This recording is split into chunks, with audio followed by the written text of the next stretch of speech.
ಅಲ್ಲಿ ಹೋಗಿದ್ದಾರೆ, ದೇವಸ್ಥಾನಕ್ಕೆ ಹೋಗಿದ್ದಾರೆ, ತಲೆ ಬಳಸ್ಕೊಂಡಿದ್ದಾರೆ. ಈಗ ಗುರ್ತೆ ಸಿಕ್ಕಲ್ಲ, ಹಂಗೆ ಮಾಡಿದ್ರು ಹಿಂಗೆ ಮಾಡ್ಯಾರ ಅಂತ. ಇವನು ಹಾಗೆ ಇದ್ದಲ್ಲ ಸರ್, ATMದವನು. ಹೌದು, ಅವನು ಹಂಗೆ ಇದ್ದ, ಸೇಮ್ ಅವನ ಥರ ನಮ್ಗೆ ಯಾರು ಹಿಡ್ಕೊಂಡ್ಬಿಟ್ಟಿರಲ್ಲ.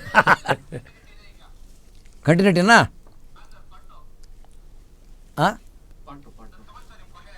ಓಕೆ. ನಮಸ್ತೆ ವೀಕ್ಷಕರೇ, ನಾನು ಅರವಿಂದ್ ಸಾಗರ್. ಗ್ಯಾರಂಟಿ ನ್ಯೂಸಿನ ವಿಶೇಷ ಕಾರ್ಯಕ್ರಮಕ್ಕೆ ತಮಗೆಲ್ಲರಿಗೂ ಸ್ವಾಗತ. ಅಂದರೆ ಪೊಲೀಸ್ ಇಲಾಖೆಯಲ್ಲಿ ಸಾಕಷ್ಟು ವರ್ಷಗಳ ಕೆಲಸ ಮಾಡಿರ್ತಾರೆ, ಪಡಬಾರ್ದು ಕಷ್ಟಪಟ್ಟಿರ್ತಾರೆ, ಅವಾರ್ಡ್ ಸಿಕ್ಕಿರುತ್ತೋ ಇಲ್ವೋ ಗೊತ್ತಿಲ್ಲ. ಆ ಕೆಲಸ ಮಾಡೋವಂಥ ವೇಳೆಯಲ್ಲಿ ಹೇಗೆ ಮಾಡ್ತಿದ್ರು, ಏನು ಎತ್ತ ಅನ್ನೋದು ಒಂದು ಕಡೆ, ಅವರು ಆ ಸೇವೆಯನ್ನು ಮಾಡಿದ್ದಕ್ಕೆ ಸರ್ಕಾರ ಅಥವಾ ಇಲಾಖೆ ಏನಾದ್ರು ಸ್ಮರಣೆ ಮಾಡಿ ಪ್ರಶಸ್ತಿ ಗಿಸ್ತಿ ಕೊಟ್ಟಿದೆಯಾ, ಅಥವಾ ನಿವೃತ್ತಿ ನಂತರ ಅವರ ಜೀವನ ಹೇಗೆ ನಡೀತಾ ಇದೆ ಅಂತಕ್ಕಂಥ ತಿಳ್ಕೊಳ್ತಕ್ಕಂಥ ಹಂಬಲ ನಮಗಿದೆ. ಅದಕ್ಕಾಗಿ ಇವತ್ತು ನಮ್ಮ ಸ್ಟುಡಿಯೋಗೆ ಅತಿಥಿಯಾಗಿ ನಾವು ಕರೆಸ್ಕೊಂಡಿದ್ದೀವಿ ಟೈಗರ್ ಅಶೋಕ್ ಕುಮಾರ್ ಅವರು. ಅವರಿಗೆ ತಮ್ಮೆಲ್ಲರ ಪರವಾಗಿ ಹಾಗೂ ಗ್ಯಾರಂಟಿ ನ್ಯೂಸಿನ ಪರವಾಗಿ ಸ್ವಾಗತವನ್ನು ಬಯಸ್ತೀನಿ. ಸರ್, ಕಾರ್ಯಕ್ರಮಕ್ಕೆ ಸ್ವಾಗತ ಸರ್. ನಮಸ್ಕಾರ ಅರವಿಂದ್, ನಿಮಗೂ ಮತ್ತು ನಿಮ್ಮ ಎಲ್ಲ ವೀಕ್ಷಕರಿಗೂ ನನ್ನ ನಮಸ್ಕಾರ. ಎಸ್ ಸರ್, ಈಗ ಹೆಚ್ಚು ಕಡಿಮೆ ತಾವು ಒಂದು 30-35 ವರ್ಷ ಸರ್ವಿಸ್ ಮಾಡಿದಾರಲ್ಲ? 35, ಎಕ್ಸಾಕ್ಟ್ಲಿ 35 ವರ್ಷ. ಓಕೆ. ಆ 35 ವರ್ಷಗಳ ಸೇವೆ ಸಾರ್ಥಕ ಅಂತ ಅನಿಸಿದ್ಯಾ, ಸಂಕ್ಷಿಪ್ತವಾಗಿ ಹೇಳೋದಾದರೆ? ಖಂಡಿತ ಸಾರ್ಥಕ ಅನಿಸಿದೆ ಅರವಿಂದ್. ಯಾಕೆಂದರೆ ನನ್ನ ಬಾಲ್ಯ ಮತ್ತು ಬದುಕು ಬಹಳ ಕಷ್ಟಕರವಾಗಿತ್ತು. ನಾವು ನಮ್ಮ ತಂದೆಗೆ ತಾಯಿಗೆ 7 ಜನ ಮಕ್ಕಳು ನಾವು. ನಾನು ಕೊನೆಯವನು. ನಾನು ಭಾಳ ಸರಿ ಹೇಳ್ತಿರ್ತೀನಿ, ನನಗೆ ಕಣ್ಣಿಗೆ ಕಾಣುವ ದೇವರು ಅಂದರೆ ನನ್ನ ತಂದೆ ತಾಯಿ. ಯಾಕೆಂದರೆ ಅವರು ಏನಾದರೂ ನಿಮ್ಮ ಥರ ಈಗಿನ ಜನ್ರೇಷನ್ ಥರ ಫ್ಯಾಮಿಲಿ ಪ್ಲ್ಯಾನಿಂಗ್ ಮಾಡಿಬಿಟ್ಟಿದ್ರೆ ನಾನು ಹುಟ್ತಾನೆ ಇರಲಿಲ್ಲ. ನಾನು 7ನೇ ಅವನು ಹುಟ್ತಾನೆ ಇರಲಿಲ್ಲ. ನಾನು 18 ಎನ್ಕೌಂಟ್ರ್ ಮಾಡಿದ್ದೇನೆ. 18 ಜನ ಸಮಾಜದಲ್ಲಿ ಇನ್ನೆಷ್ಟು ರಕ್ತ ಇರ್ತಾ ಇದ್ರೇನೋ, ಮತ್ತು ಎಷ್ಟೋ ಪತ್ತೆ ಆಗದಿರೋಂಥ ಕೇಸ್ಗಳನ್ನ ನಾನು ಪತ್ತೆ ಮಾಡಿದ್ದೇನೆ. ಮತ್ತು ನನ್ನ ಒಂದು ದೊಡ್ಡ ಸಾಧನೆ ಅಲ್ಲ, ನಾನು ಮನಸ್ಸು ತೃಪ್ತಿಯಾದ ಕೆಲಸ ವೀರಪ್ಪನ ಕಾರ್ಯಾಚರಣೆ. ಆ ವೀರಪ್ಪನ ಕಾರ್ಯಾಚರಣೆ ನನ್ನ ಮನುಷ್ಯತ್ವವನ್ನು, ನನ್ನ ಎಂಟೈರ್ ಪರ್ಸನಾಲಿಟಿನ ಚೇಂಜ್ ಮಾಡಿಬಿಡ್ತು. ನನ್ನ ಭಾವನೆ, ನಾನು ನಡ್ಕೊಳ್ಳುವ ರೀತಿ, ಹೇಗೆ ಬದುಕಬೇಕು ಅನ್ನೋ ಬದುಕು ಪಾಠ ಕಲಿಸಿದ್ದು ಅಂದರೆ ನನಗೆ ವೀರಪ್ಪನ ಕಾರ್ಯಾಚರಣೆ. ವೀರಪ್ಪನ ಕಾರ್ಯಾಚರಣೆಗೆ DG ಅವರು ಒಂದು ಸರ್ಕ್ಯುಲರ್ ಹಾಕ್ತಾರೆ, ಯಾರು ಹೋಗ್ತೀರಿ ಏನು ಇರುತ್ತೆ ಅಂತ ಕೇಳ್ಬೇಕಾರೆ ಕೆಲವರು ನಾನು ಹೋಗಲ್ಲ ಸರ್ ಅಂತ ಹೇಳಿದವರೆಲ್ಲ ಇದ್ದಾರೆ ಅಲ್ವಾ? ಹೋಗಲ್ಲ ಅಂತ ಹೇಳೋರಲ್ಲ. ನಾನು 90ರಲ್ಲಿ ಮೊದಲನೇ ಬಾರಿಗೆ ನನ್ನನ್ನು ಕಳಿಸಿದ್ದು. ನನ್ನ ನೇಮ್ ಬ್ಯಾಂಗ್ಳೂರಿಂದ ಸೆಲೆಕ್ಟ್ ಆಯಿತು. ಸೊ ನಾನು ಹೋಗಿ ಅಲ್ಲೇ ವರ್ಕ್ ಮಾಡ್ತಾ ಬಂದುಬಿಟ್ಟೆ. ನಾನು ಹೋದಾಗ KU ಶೆಟ್ಟಿ ಅವರು first commander in chief of STF, ಅಲ್ಲಿಂದ ಮಡಿಯಾಳ್ ಸಾಹೇಬರು ಬಂದರು, ಆಮೇಲೆ ಅಜಯ್ ಕುಮಾರ್ ಸಿಂಗ್ ಬಂದರು, ಆಮೇಲೆ ಶಂಕರ್ ಮಹಾದೇವ್ ಬಿದ್ರಿ ಬಂದರು. ಶಂಕರ್ ಮಹಾದೇವ್ ಬಿದ್ರಿ 93ಕ್ಕೆ ಬಂದರು, ನಾನು 90ರಿಂದ. ಒಂದು 92ರಲ್ಲಿ ನಾನು 3 ವರ್ಷ ಕೆಲಸ ಮಾಡ್ತಾ ಇದ್ದಾಗ ಒಂದು ಸರಿ ನಮ್ಮ ಬ್ಯಾಚ್ಮೇಟ್ಸ್ ಎಲ್ಲ ಸಿಕ್ಕಿದ್ರು. ಅವರಲ್ಲಿ ಒಬ್ಬರು ಭಾಳ ಒಳ್ಳೆ ಆಫೀಸರೇ, ಭಾಳ ಖಡಕ್ ಆಫೀಸರೇ. ನನ್ನ ಭಾಳ ಕ್ಲೋಸ್ ಇದ್ದು, ನನ್ನ ಜೊತೆ ಮಾತೇ ಆಡಲ್ಲ ಅವನು. ದೂರ ಹೋಗ್ತಾನೆ. ನಾನು ಏನು ಮೊದಲ ಥರ ನೀನು ಮಾತಾಡಲ್ವಲ್ವ ಅಂದೆ. ಅವನೇನು ಹೇಳ್ದ ಗೊತ್ತಾ? ಅಶೋಕ, ನನ್ನ ಮಿಸಸ್ಸು, ನನ್ನ ಹೆಂಡತಿ ಹೇಳಿದ್ದಾರೆ, ನೀನು ಅಶೋಕ್ ಕುಮಾರ್ ಜೊತೆ ಮಾತಾಡಬಾರ್ದು. ಯಾಕೆ? ಅವರು ನಿನ್ನ ಬ್ರೈನು ವಾಶ್ ಮಾಡಿಬಿಟ್ಟು STF ಕರ್ಕೊಂಡೋಗ್ಬಿಡ್ತಾರೆ ವೀರಪ್ಪನ ಹಿಡಿಯೋದಕ್ಕೆ. ಸೊ ನಿನ್ನ ಜೊತೆ ನಾನು ಮಾತಾಡಲ್ಲಪ್ಪ, ಯಾಕೆ ನೀನು ಮಾತುಗಾರ ಅಂದ್ರೆ ಭಾಳ ಮಾತುಗಾರ. ನಾನು ಮಾತಾಡಿ ನನ್ನನ್ನು ಪರಿವರ್ತನೆ ಮಾಡಿ ಕರ್ಕೊಂಡೋಗ್ಬಿಡ್ತೀಯ ಅಂತ ನನ್ನ ಮಿಸ್ಸಸ್ ಹೇಳಿದ್ದಾರೆ, ಅದಕ್ಕೆ ಮಾತಾಡಲ್ಲಪ್ಪ. ಆಮೇಲೆ ನಾನು ಹೇಳಿದೆ, ಏನಾಯ್ತು ಹಿಂಗೆ ಹೇಳ್ಬಿಟ್ರಿ? ಅಲ್ಲಿ ನಾನು ಈಗ ನಾಳೆ ನಾನು ಸತ್ತೋದ್ಮೇಲೆ ನೀನು ಹೋಗ್ಬೇಕಾ? ಇಲ್ಲಪ್ಪ, ನಾನು ಹೋಗಲ್ಲ ಕಡೆ, ಹೋಗಲೇಬೇಕು ಅಂತ ನನಗೆ ಆರ್ಡ್ರ್ ಆದರೆ ರಿಸೈನ್ ಮಾಡಿಬಿಟ್ಟು, ಅವನು ಅವಾಗ ಕೆಂಗೇರಿ ಗೇಟ್ನಲ್ಲಿ ಇದ್ದ, ರಿಸೈನ್ ಮಾಡಿ ಸಿಟಿ ರೈಲ್ವೆ ಸ್ಟೇಷನ್ ಮುಂದೆ ಒಂದು ಬೀಡ ಅಂಗಡಿ ಇಟ್ಕೊಂಡು ಕೂತ್ಕೊಳ್ತೀನಿ ಹೊರತು ವೀರಪ್ಪನ ಹಿಡಿಯೋಕೆ ಬರ್ತಲ್ಲ. ಅಷ್ಟು ಭಯ ಇತ್ತು ನೋಡಿ ಇದರಲ್ಲಿ. ಪ್ರಕಾರ ಅಶೋಕ್ ಕುಮಾರ್ ಅವರು ಯಾರ್ಯಾರಿಗೆ ಬ್ರೈನ್ ವಾಶ್ ಮಾಡಿರ್ಬೋದು? ಅಂದರೆ ಆ ವ್ಯಕ್ತಿ ಹೇಳೋದು ನನಗೆ ಬ್ರೈನ್, ಅವ್ರು ಹೇಳಿದ್ರೆ ನಾನು ಸ್ಮರಣೆ ಮಾಡೋದಾದರೆ ಯಾರ್ಯಾರಿಗೆ ಬ್ರೈನ್ ವಾಶ್ ಮಾಡಿದ್ದೀರಿ? ಇಲ್ಲ, ಬ್ರೈನ್ ವಾಶ್ ಅಂದರೆ ಸಾಕಷ್ಟು ಆರೋಪಿಗಳಿಗೆ ಬ್ರೈನ್ ವಾಶ್ ಮಾಡಿ ಸತ್ಯ ತಗೊಂಡಿದೆ. ಅದರಲ್ಲಿ ಸಫಲರಾಗಿದೆ. ಒಂದು ನಿದರ್ಶನ ಹೇಳ್ತೀನಿ ನಿಮಗೆ, ಮಜವಾಗಿ ಹೇಳ್ತೀನಿ. ಒಂದು ಬ್ರಿಟಿಷ್ ಕಪಲ್ ಬರ್ತಾರೆ ಲಂಡನ್ನಿಂದ. ಅವರು ಮದುವೆ ಆಗಿರಲ್ಲ, ಲಿವಿಂಗ್ ಟುಗೆದರ್. ಅವರು ಭಾಳ ಕಷ್ಟಪಟ್ಟು ಸಂಪಾದನೆ ಮಾಡಿ, ಈ ಫಾರಿನಲ್ಲಿ ಕೆಲವರು ಏನು ಗೊತ್ತಾ, ಭಾಳ ಕಷ್ಟಪಟ್ಟು ಒಂದು 5 ವರ್ಷ 6 ವರ್ಷ ದುಡ್ಡು ಸಂಪಾದನೆ ಮಾಡಿ ಇಂಡಿಯಾಗೆ ಬಂದುಬಿಡ್ತಾರೆ. ಇಂಡಿಯಾ ಭಾಳ ಚೀಪು. ನೀವು ಫಾರಿನ್ ಲಂಡನ್ ಕಂಪೇರ್ ಮಾಡಿದ್ರೆ ಇಂಡಿಯಾ ಎಷ್ಟು ಚೀಪ್ ಅಂದರೆ, ಅಲ್ಲಿ ಒಂದು ಮಾವಿನ ಹಣ್ಣಿಗೆ ಸುಮಾರು 500 ರೂಪಾಯಿ ಆಗ್ಬೋದು. ಒಂದು ಮಾವಿನ ಹಣ್ಣಿಗೆ ಯೋಚನೆ ಮಾಡ್ಕೊಂಡು ಎಷ್ಟು ಕಾಸ್ಟ್ಲಿ ಅಂತ. ಕೆಲವರು ಲಂಡನ್ ಅಂತಾರೆ, ಅಲ್ಲಿ ಹೋಗಿ ಅನುಭವಿಸಿದವರಿಗೆ ಗೊತ್ತಿದೆ. ಆಮೇಲೆ ಒಂದು ನ್ಯೂಸ್ ಪೇಪರ್ಗೆ ನಾನು ಹೋಗಿದ್ದು 99ರಲ್ಲಿ ಲಂಡನ್. ನಾನು 32 ದೇಶ ಸುತ್ತಿದ್ದೀನಿ. ಲಂಡನ್ಗೆ ಹೋದಾಗ 99ರಲ್ಲಿ ಇಂಡಿಯಾ ಪಾಕಿಸ್ತಾನ ಮ್ಯಾಚ್ ನಡೀತಿತ್ತು ಲಾರ್ಡ್ಸಲ್ಲಿ. ನಾನು ಅಲ್ಲೇ ಇದ್ದೆ, ಬಟ್ TV ಇರಲಿಲ್ಲ ನಮಗೆ. ನನಗೆ ನ್ಯೂಸ್ ಪೇಪರ್ ತೊಗೊಳ್ಬೇಕಾಯ್ತು. ಆವಾಗ 1 ಪೌಂಡು 90 ರೂಪಾಯಿ ಇತ್ತು. ಆ ನ್ಯೂಸ್ ಪೇಪರ್ ತೊಗೊಳಕ್ಕೆ ಹೋದರೆ ಪಿನ್ ಮಾಡಿಬಿಟ್ಟಿದ್ದಾರೆ, ಓಪನ್ ಮಾಡೋಕ್ಕಾಗಲ್ಲ, ಸ್ಪೋರ್ಟ್ಸ್ ಕಾಲಮ್ ನೋಡೋಕ್ಕಾಗಲ್ಲ. 1 ಪೌಂಡ್ ಕೊಡಲೇಬೇಕು. ನಾನು ಒಂದು ಪೌಂಡ್ ಕೊಟ್ಟು ಪೇಪರ್ ತೊಗೊಂಡು ಬರೀ ಇಂಡಿಯಾ ಸೋತಿದೆಯಾ ಗೆದ್ದಿಯನ್ನು ನೋಡೋದಕ್ಕೆ ಒಂದು ಪೇಪರ್ಗೆ ನೋಡಿ, ಆವಾಗ 90 ರೂಪಾಯಿ 1 ಪೌಂಡು. ಆಗ ಒಂದು ನ್ಯೂಸ್ ಪೇಪರ್ಗೆ 90 ರೂಪಾಯಿ ಅಂದಾಗೆ 99ರಲ್ಲಿ ನೀವು ಕಾಸ್ಟ್ ಆಫ್ ಲಿವಿಂಗ್ ಯೋಚನೆ ಮಾಡಿ, ಅಷ್ಟು ಕಾಸ್ಟ್ ಆವಾಗ. ಸೊ ಅದರಿಂದ ಏನು ಹೇಳಿದೆ ನೀವು ಕೇಳಿದ್ರಿ, ನನಗೆ ಮದ್ದು ಸಡನ್ ಇದಾಗ್ಬಿಡುತ್ತೆ. ಅಲ್ಲ, ನೀವು ಪಾಲಿಶ್ ಇದು ಲಂಡನ್ನಿಂದ ಕಪಲ್ ಬಂದಿತ್ತು, ಹುಡುಗಿ. ಅವರು ದುಡ್ಡು ಮಾಡಿಬಿಟ್ಟು ಅವ್ರಿಗೆ ಏನಕ್ಕೆ ಬಂದಿದ್ದು ಅನ್ನೋ ನೀವು ನಂಬಲ್ಲ, ತಾಜ್ ಮಹಲ್ ನೋಡೋಕೆ ಬಂದಿದ್ರು. ಸೊ ತಾಜ್ ಮಹಲ್ ಬಗ್ಗೆ ಒಂದು ಪ್ರೇಮದ ಸಂಕೇತ ಹೇಗೆ ಅಂತ ಭಾಳ ಒಂದು ಇದನ್ನು ಓದಿ ಅವ್ರು ಚಿಕ್ಕಂದಿನೇ ನಾವು ಮದುವೆ ಆಗೋಕ್ಕಿಂತ ಮೊದಲು ತಾಜ್ ಮಹಲ್ ನೋಡಬೇಕು ಅಂತ ಬಂದು ಡೆಲ್ಲಿ ನೋಡಿದ್ಮೇಲೆ ಅವ್ರು ಅಲ್ಲೆಲ್ಲ ನೋಡಿ ಭಾಳ ಖುಷಿ ಆಯಿತು. ಭಾಳ ಚೀಪ್, ಇನ್ನೂ ಭಾಳ ದುಡ್ಡಿತ್ತು ಅವ್ರ ಹತ್ರ. ಅಲ್ಲಿ ಯಾರೋ ಕೇಳಿದಾಗ ಅವ್ರು ಹೇಳಿದ್ರು, ಅವ್ರ ಹತ್ರ ಒಂದು ಬುಕ್ ತೊಗೊಂಬರ್ತಾರೆ, ಇಂಡಿಯಾ ಅನ್ನೋದು ಒಂದು ಬುಕ್ ತೊಗೊಂಬರ್ತಾರೆ. ಅದರಲ್ಲಿ ಎಲ್ಲ ಬರೆದಿರುತ್ತೆ. ಅವರು ಒಬ್ಬ ಬೇರೆ ಪರ್ಸನ್ನ ಕೇಳೋದೇ ಬೇಡ, ಅದು ಗೈಡೇ ಬುಕ್ಕು. ಅದರಲ್ಲಿ ಇರುತ್ತೆ. ಬೆಂಗಳೂರು ಬಗ್ಗೆ ಭಾಳ ಬರೆದಿರ್ತಾರೆ, ಎಸ್ಪೆಷಲಿ ಬೇಲೂರು ಹಳೇಬೀಡು ಬಗ್ಗೆ. ಸೊ ಅದನ್ನು ನೋಡಬೇಕು ಅಂದ್ಬಿಟ್ಟು ಅವ್ರೇನು ಮಾಡ್ತಾರೆ, ಬೆಂಗಳೂರಿಗೆ ಬರ್ತಾರೆ. ಬಂದು ಹೆಂಗೋ ರೈಲ್ವೆ ಸ್ಟೇಷನ್ ಇಳಿತಾರೆ. ರೈಲ್ವೆ ಸ್ಟೇಷನಿಂದ, ಏರ್ಪೋರ್ಟಿಂದ ರೈಲ್ವೆ ಸ್ಟೇಷನ್ ಬರ್ತಾರೆ. ರೈಲ್ವೆ ಸ್ಟೇಷನಿಂದ ಬಲಭಾಗದ ಒಂದು ಸಣ್ಣ ರಸ್ತೆಯಲ್ಲಿ ಸುಧಾ ಲಾಡ್ಜ್ ಅಂತ ಇದೆ ಅಂತ ಬಂದಿರುತ್ತೆ. ಆ ಬುಕ್ಕಲ್ಲಿ ಇದೆ, ಅದರಲ್ಲಿ ಕೆಂಗೇರಿ ಗೇಟ್ ಹೋಗೋ ರೋಡಲ್ಲಿ ಇವತ್ತಿಗಿದೆ ಸುಧಾ ಲಾಡ್ಜ್ ಅಂತ. ಅಲ್ಲಿ ಬಂದು ಚೀಪ್ ರೂಮು ಅವ್ರಿಗೆಲ್ಲ. ನೀವು ಅದೇ ಹೇಳಿದ್ನಲ್ಲ ಎಷ್ಟು ಚೀಪ್ ಇರುತ್ತೆ ಆವಾಗ ಅಂದರೆ, ಅಲ್ಲಿ ಬಂದಿದ್ದರು. ಆಮೇಲೆ ಹಳೇಬೀಡು ಬೆಂಗಳೂರು ನೋಡ್ಕೊಂಡು ವಾಪಸ್ ಬಂದರು. ಏನು ಮಾಡಿದ್ರು, ಸಂಜೆ ಇಬ್ಬರು ಮಲಗಿದ್ರು. ಆಮೇಲೆ ಆ ರೋಡ್ ಎಂಡಲ್ಲಿ ಅಂದರೆ ನಮ್ಮ CCB ಆಫೀಸ್ ಸರ್ಕಲ್ ಇದೆಯಾ, ಅದು ಏನು ಬ್ರಿಯಾಂಡ್ ಸ್ಕ್ವೇರ್ ಅಲ್ಲ, ಏನೋ ಚರ್ಚ್ ಸರ್ಕಲ್, ಅಲ್ಲಿ ಒಂದು ಕಾಕಾ ಹೋಟ್ಲಿಗೆ ಹೋಗಿ ಇಬ್ಬರು ತಿಂಡಿ ತಿನ್ನೋಕೆ ಕೂತ್ಕೊಂಡ್ರು. ಇದನ್ನು ಅವ್ರೇನು ಮಾಡಿದ್ರು ಅಂದರೆ ಪೂರಿ ಪಲ್ಯ ಹೇಳ್ಬಿಟ್ಟು ಕೂತ್ಕೊಂಡ್ರು. ಇವಳಿಗೇನೋ ಸ್ವಲ್ಪ ಅನ್ಈಸಿನೆಸ್ ಆಯಿತು ಆ ಪಾಪ ಹೆಣ್ಮಗಳಿಗೆ. ಇಬ್ಬರು ಹೆಂಗೆ ಕಪಲ್. ಆಮೇಲೆ ಇವನಿಗೆ ಹೇಳಿದ್ರು, ಹುಡುಗಿ ಹೇಳಿದ್ಲು, ನಾನು ರೂಮ್ಗೆ ಹೋಗ್ಬಿಡ್ತೀನಿ, ನನಗೇನು ಸ್ವಲ್ಪ ಅನ್ಈಸಿ ಆಗ್ತಿದೆ, ನೀನು ಊಟ ಮಾಡಿ ಬಾ ಅಂದ್ಬಿಟ್ಟು ಇವಳು ಬಂದುಬಿಡ್ತಾಳೆ. ಬಂದು ಹೊರಗಡೆ ಬಲಗಡೆ ಬಂದು CCB ಆಫೀಸ್ ಮುಂದೆ ಹೋಗ್ಬೇಕಾಯ್ತು. ಇವಳು ಎಡಕ್ಕೆ ಹೋಗ್ಬಿಟ್ರು.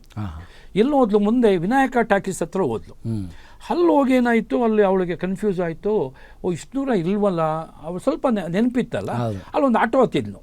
ಆಟೋ ನಿಂತಿತ್ತು, ಅವನೊಬ್ಬ ಲುಂಗಿ ಹಾಕೊಂಡು ಆಟೋ ನಿಂತಿಲ್ಲ.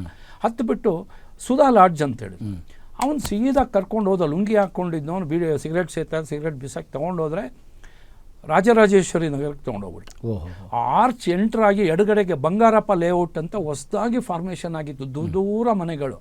ಅಲ್ಲಿ ಕರ್ಕೊಂಡೋಗಿ ಅವಳನ್ನ ತಗೊಂಡು ರೇಪ್ ಮಾಡಿಬಿಟ್ಟ. ರೇಪ್ ಮಾಡಿ ಬಿಸಾಕಿ ಆಟೋದಲ್ಲಿ ಓಡಿ ಬಂದ್ಬಿಟ್ಟ. ಅವನು ಬಂದ್ಬಿಟ್ಟ ವಾಪಸ್ಸು. ಆಮೇಲೆ ಇವಳೇನು ಮಾಡಿದ್ಲು, ಅಲ್ಲಿ ಎಲ್ಲ ಈ ಹುಡುಗ ತಿಂಡಿ ತಿಂತಿದ್ನಲ್ಲ ಇದರಲ್ಲಿ ಹೋಟೆಲಲ್ಲಿ ತಿಂದ, ಪೂರಿ ಪಲ್ಯ ಎಲ್ಲ ತಿಂದ, ಕಾಫಿ ಕುಡಿದು ಹೊರಗಡೆ ಬಂದ. ಬರೋಷ್ಟರಲ್ಲಿ ಕೆಳಗಡೆ ಇಳಿಯೋಷ್ಟರಲ್ಲಿ ಇಬ್ಬರು ಹುಡುಗರು ಬಂದು ಗಾಂಜಾ ತೋರಿಸಿದ್ರು. ಫಾರಿನರ್ಸಿಗೆ ಗಾಂಜಾ ತೋರಿಸಿದ್ರು, ತೊಗೊಂಡ್ಬಿಡ್ತಾರೆ ಅವ್ರು ಏನು ಮಾಡಿದ್ರು. ಅವನೇನು ಮಾಡ್ದ, ಪರ್ಸ್ ತೆಗೆದು, ಪರ್ಸಲ್ಲಿ ಇಷ್ಟು ದುಡ್ಡು ಇತ್ತು, 100 ರೂಪೀಸ್, ಒಂದು ಸುಮಾರು 5,000-6,000 ಇತ್ತಲ್ಲ. ಅಲ್ಲೊಂದು ಪೆಟ್ರೋಲ್ ಬಂಕ್ ಇತ್ತು ಕಾರ್ನರು. ಅದರೊಳಗೆ ಹೋಗೋಣ, ಅಲ್ಲಿ ಜಾಸ್ತಿ ಇದೆ, ಇನ್ನು ಸ್ವಲ್ಪ ಇನ್ನೂ ಕಮ್ಮಿ ಕೊಡ್ತೀವಿ ಅಂತ ಅವ್ನು ಕರ್ಕೊಂಡೋಗಿ ತಲೆಗೆ ಹೊಡೆದುಬಿಟ್ಟು ಕೊಲೆನೇ ಮಾಡಿಬಿಟ್ರು. ಕೊಲೆ ಮಾಡಿಬಿಟ್ಟು ಅವನದು ಎಲ್ಲ ರಾಬ್ ಮಾಡ್ಕೊಂಡು ಹೋಗ್ಬಿಟ್ರು ದುಡ್ಡನ್ನು. ಬಾಡಿನೇನು ಮಾಡಿದ್ರು, ಅಲ್ಲೇ ಬಿಟ್ಟಿದ್ರು. ರಾತ್ರಿ ಬಂದು ಒಂದು ಆಟೋ ರಿಕ್ಷಾದಲ್ಲಿ ಗೋಣಿ ಚೀಲದಲ್ಲಿ ಹಾಕಿ ತೊಗೊಂಬಂದು ಚಂದ್ರ ಲೇಔಟ್ ಹತ್ರ ಬಿಸಾಕ್ಬಿಟ್ರು. ಈ ಹೆಣ್ಮಗಳೇನಾಯಿತು, ರೇಪ್ ಆದಮೇಲೆ ಏನೆಲ್ಲ ಮಾಡಿ ಮೇನ್ ರೋಡ್ ಬಂದು ಒಂದು ಲಾರಿ ನಿಲ್ಲಿಸಿದ್ಲು. ರಾತ್ರಿ 11-11:30 ಆಗ್ಬಿಡ್ತು ಪಾಪ. ಅಲ್ಲಿ 7:30-8 ಗಂಟೆಗೆ ಹೋಗಿದ್ದು ರಾತ್ರಿ. 11-11:30 ಒಂದು ಲಾರಿ ನಿಲ್ಲಿಸ್ದ. ಇವಳು ಲಾರಿಗೆ ಹತ್ತಿದ್ಲು. ಲಾರಿ ಬರ್ತಾ ಲಾರಿ ಡ್ರೈವರ್ ಏನು ಮಾಡ್ದ, ಕ್ಲೀನರಿಗೆ ಇದು ಕೊಟ್ಬಿಟ್ಟು ಸ್ಟೇರಿಂಗ್ ಇವಳ ಮೇಲೆ ಮೊಲೆಸ್ಟ್ ಮಾಡೋಕ್ಕೆ ಶುರು ಮಾಡಿಬಿಟ್ಟು. ಲಾರಿ ಒಳಗಡೆ. ಇವಳು ಏನು ಮಾಡಿಬಿಟ್ಲು, ಅವನೊಂದು ಕಬ್ಬಿಣದ ರಾಡ್ ಇತ್ತು, ಅದು ತೊಗೊಂಡ್ಬಿಟ್ಟು ಗ್ಲಾಸಿಗೆ ಹೊಡೆದ್ಬಿಟ್ಲು.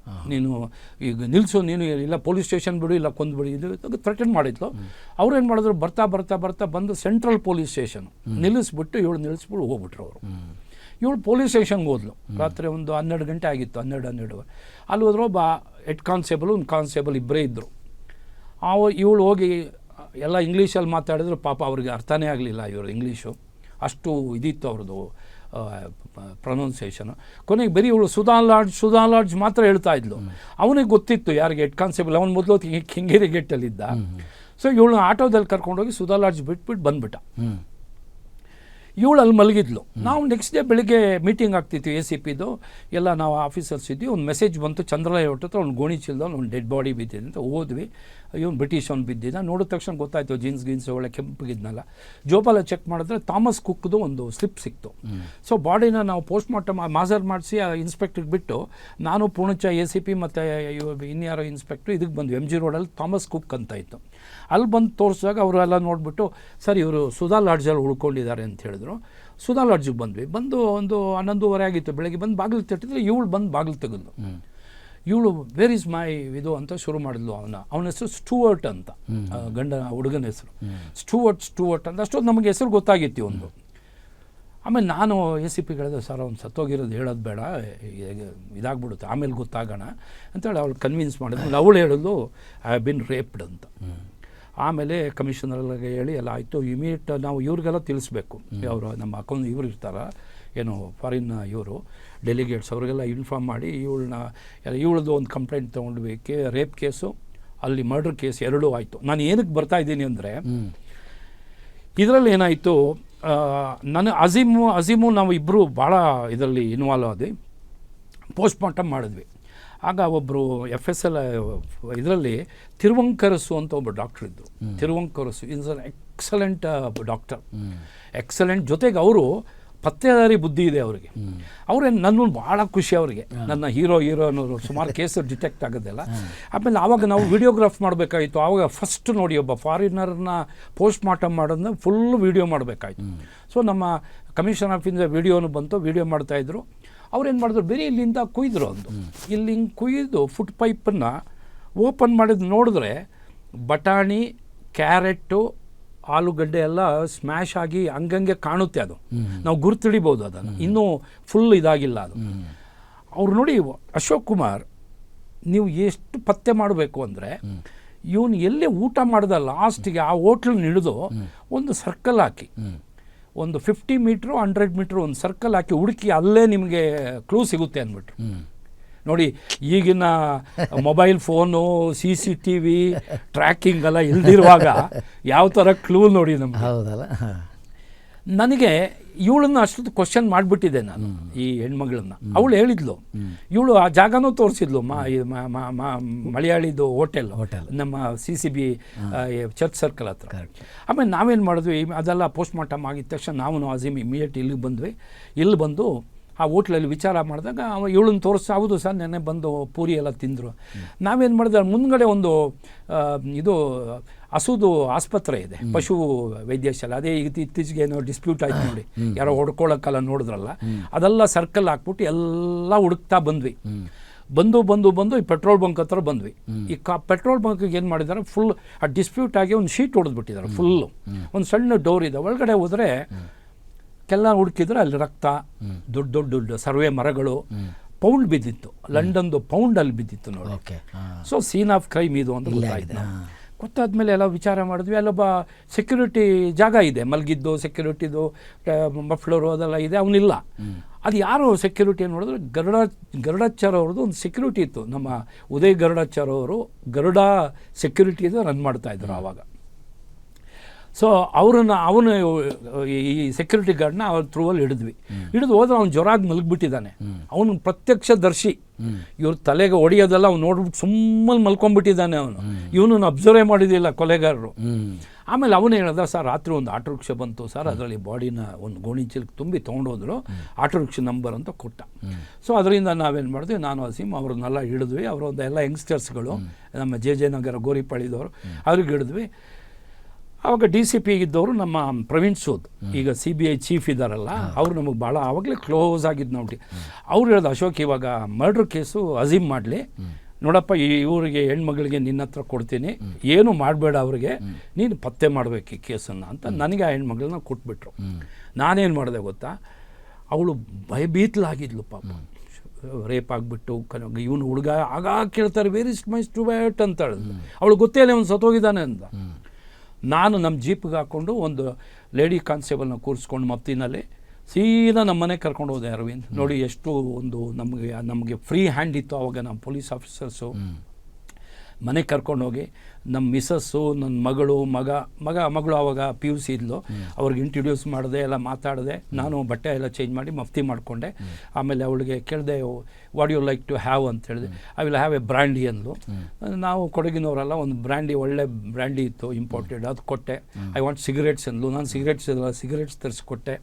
ಏನಕ್ಕೆ ಕೊಟ್ಟೆ ಅಂದರೆ, ನಾವು ಇಂಟ್ರಾಗೇಷನ್ ಈಸ್ ಅನ್ ಆರ್ಟ್. ನೀವು ಒಬ್ಬರನ್ನ ಇಂಟ್ರಾಗೇಟ್ ಮಾಡುವಾಗ ಭಯಭೀತರಾದವ್ರನ್ನ ನಮ್ಮ ನಾರ್ಮಲ್ ಇದಕ್ಕೆ ತರಬೇಕು. ಈಗ ನೀವು ಹೇಳಿದ್ರೆ ಕೂತ್ಕೊಳ್ಳೋ ಈಗೀಗ ಮಾತಾಡಿದ್ರೆ ಅಂತ. ಇವೆಲ್ಲ ಆರ್ಟ್ ಆಫ್ ಇಂಟ್ರಾಗೇಟಿಂಗನ್ನು ಅಕ್ಯೂಸ್ ಬೇರೆ, ಇಂಟ್ರಾಗೇಟಿಂಗನ್ನು ಇದು ಎವಿಡೆನ್ಸು ಇರೋವನ್ನ ಬೇರೆ. ಮಕ್ಕಳನ್ನ ಮಾಡಬೇಕು, ನಾವು ಮಫ್ತಿಲಿರಬೇಕು, ಮಕ್ಕಳನ್ನ ಅವ್ರಿಗೆ ಸ್ವೀಟ್ ಗೀಟ್ ಕೊಟ್ಟು ಅವ್ರನ್ನ ಪೊಲೀಸನ್ನು ತೆಗಿಬೇಕು ಅವ್ರ ತಲೆಯಿಂದ. ಇಟ್ಸ್ ಆಲ್ ನಮಗೆ ಇದು. ಸೊ ಇವಳಿಗೆ ಒಂದು ಬ್ರ್ಯಾಂಡಿ ಸಿಗರೇಟ್ ಕೊಟ್ಟ ತಕ್ಷಣ ಶಿ ಓಪನ್ಡ್. ನಾನು ಕೇಳಿದೆ, ಏನಾಯ್ತಮ್ಮ? ಸರ್ ಹಿಂಗೆ ನಾನು ಹೋದೆ ಸರ್, ಹಿಂಗೆ ಹೋದೆ, ಅಲ್ಲಿ ಒಬ್ಬ ಆಟೋ ರಿಕ್ಷಾ ನಿಂತಿದ್ದ. He was wearing a lungi, ಪಟಪಟ್ಟಿ ಹೂವಾಗಿ ಲುಂಗಿ. ಯೂಶ್ವಲಿ ಲುಂಗಿ ಹಾಕಲ್ಲ ಆಟೋ ರಿಕ್ಷಾ ಡ್ರೈವರ್ಸ್ಗಳು, ನೀವು ನೋಡಿರ್ಬೋದಲ್ಲ. ಬೇರೆ ಕಲರು ಪ್ಯಾಂಟೋ ಕಾಕಿ ಶರ್ಟ್ ಹಾಕ್ತಾರದು, ಪಂಚೆ ಹಾಕಲ್ಲ. ಈ ನಾನು ಸುಧಾ ಲಾಡ್ಜ್ ಅಂತ ಕೂರಿಸ್ಕೊಂಡ್ಲು. ನಾವು ಕೂತ್ಕೊಂಡು ಹಿಂಗೆ ತಲೆ ಮೇಲೆ ನೋಡಿದಾಗ ಮೇಲೆ ರೂಫ್ ಇದೆಯಲ್ಲ ಸರ್, ರೂಫ್ನಲ್ಲಿ ಒಂದು ಆರ್ಟ್ ಇತ್ತು ಸರ್ ಅಂಥೇಳಿ, ಅವಳು ಆರ್ಟಿಸ್ಟ್ ಬೇರೆ, ಕ್ಲೀನಾಗಿ ಬರೆದ್ಬಿಟ್ಲು. ಅದು ಒಂಥರ ಇದು ಏನು ಅದನ್ನು ಇದು ಮಾಡ್ದಂಗಿದೆ, ಒಂದು ಭಾಳ ಚೆನ್ನಾಗಿ ಡೆಕೋರೇಟಿವ್ ಆಗಿ ಮಾಡಿರೋದು. ಅದನ್ನು ಬರೆದು ತೋರಿಸಿದ್ಲು ಅವಳು. ಇದಿತ್ತು ಸರ್. ನಾನು ಅದನ್ನೇ ನೋಡಿಕೊಂಡು ಭಾಳ ಕಲರ್ಫುಲ್ಲಾಗಿ ಬರ್ತಿತ್ತು. ನೋಡ್ತೀನಿ ಸರ್, ಆಟೋ ಹೋಗ್ತಾ ಇದೆ. ನನಗೆ ಇಷ್ಟು ದೂರ ನಾವು ನಡ್ಕೊಂಡು ಇಲ್ವಲ್ಲ, ಇದು ಭಾಳ ದೂರ ಹೋಗ್ತಿದೆಯಲ್ಲ ಅಂದಾಗ ಒಂದು ಆರ್ಚ್ ಬಂತು ಸರ್ ಅಲ್ಲಿ. ಅದ್ಯಾವುದೋ ಇದ್ರದ್ದು RR. ಆ ಆರ್ಚ್ ಒಳಗಡೆ ಹೋಗಿ ಲೆಫ್ಟಿಗೆ ಒಂದು ಕಚ್ಚಾ ರೋಡಲ್ಲಿ ಹೋಗಿದ ತಕ್ಷಣ ನಂಗೆ ಗೊತ್ತಾಗ್ಬಿಡ್ತು sir, he's taking me for a ride and he may rape me ಅಂಥೇಳಿ. ನನ್ನ ಹತ್ರ ಒಂದು ಪರ್ಸ್ ಇತ್ತು ಸರ್, ಪರ್ಸಲ್ಲಿ ಒಂದು ಪೆನ್ ನೈಫ್ ಇಟ್ಟಿದೆ. ಪೆನ್ ನೈಫ್ ತೊಗೊಂಡು ಅವನದು ಕಾಲರ್ ನಿಂಗೆ ಎಳೆದ್ಬಿಟ್ಟು ಹಿಂದ್ಗಡೆಗೆ ಚುಚ್ಚಿದೆ ಸರ್. ನಾನು ಭಾಳ ಡೀಪಾಗಿ ಮಾಡಿದೆ. Blood started oozing. ಅವನು ಒಂದು ಹೊಡೆದ, ನಂದು ಚಾಕು ಆರೋಗ್ಬಿಡ್ತು. Then he stop the auto and rape me ಅಂತೆಲ್ಲ ಎಕ್ಸ್ಪ್ಲೈನ್ ಮಾಡ್ದೆ. ಅವ್ಳು ಪರ್ಟಿಕ್ಯುಲರ್ ಹೇಳ್ತಾ ಇದ್ಲು, ಸರ್ ನಾನು ಬೆನ್ನಿಗೆ ಚುಚ್ಚಿದ್ದೀನಲ್ಲ 3-4 ಡೀಪ್ ವೂಂಡಾಗಿ ಬ್ಲಡ್ ವಾಸ್ ಊಸಿಂಗ್ ಸರ್ ಅಂತ. ನೋಡಿ, ಅಲ್ಲಿ ಒಂದು ಕ್ಲೂ ಸಿಕ್ತು ನನಗೆ. ಏನು ಮಾಡ್ಬೋದು ಹೇಳಿ ಅಂತ ಕ್ಲೂನ. ಒಂದು ಚುಚ್ಚಿದ ಮೇಲೆ ಏನು ಮಾಡ್ತಾನೆ ಹೇಳಿ, ಒಂದು ನರ್ಸಿಂಗ್ ಹೋಮ್ಗೆ ಹೋಗ್ತಾನೆ. ಅಷ್ಟು ಡೀಪಾಗಿ ಚುಚ್ಚಿ ಬ್ಲಡ್ ಬಂದಿರಬೇಕಾದ್ರೆ ಹಂಗೆ ಮನೆಗೆ ಹೋಗ್ಬಿಡಲ್ಲ ಅವನು.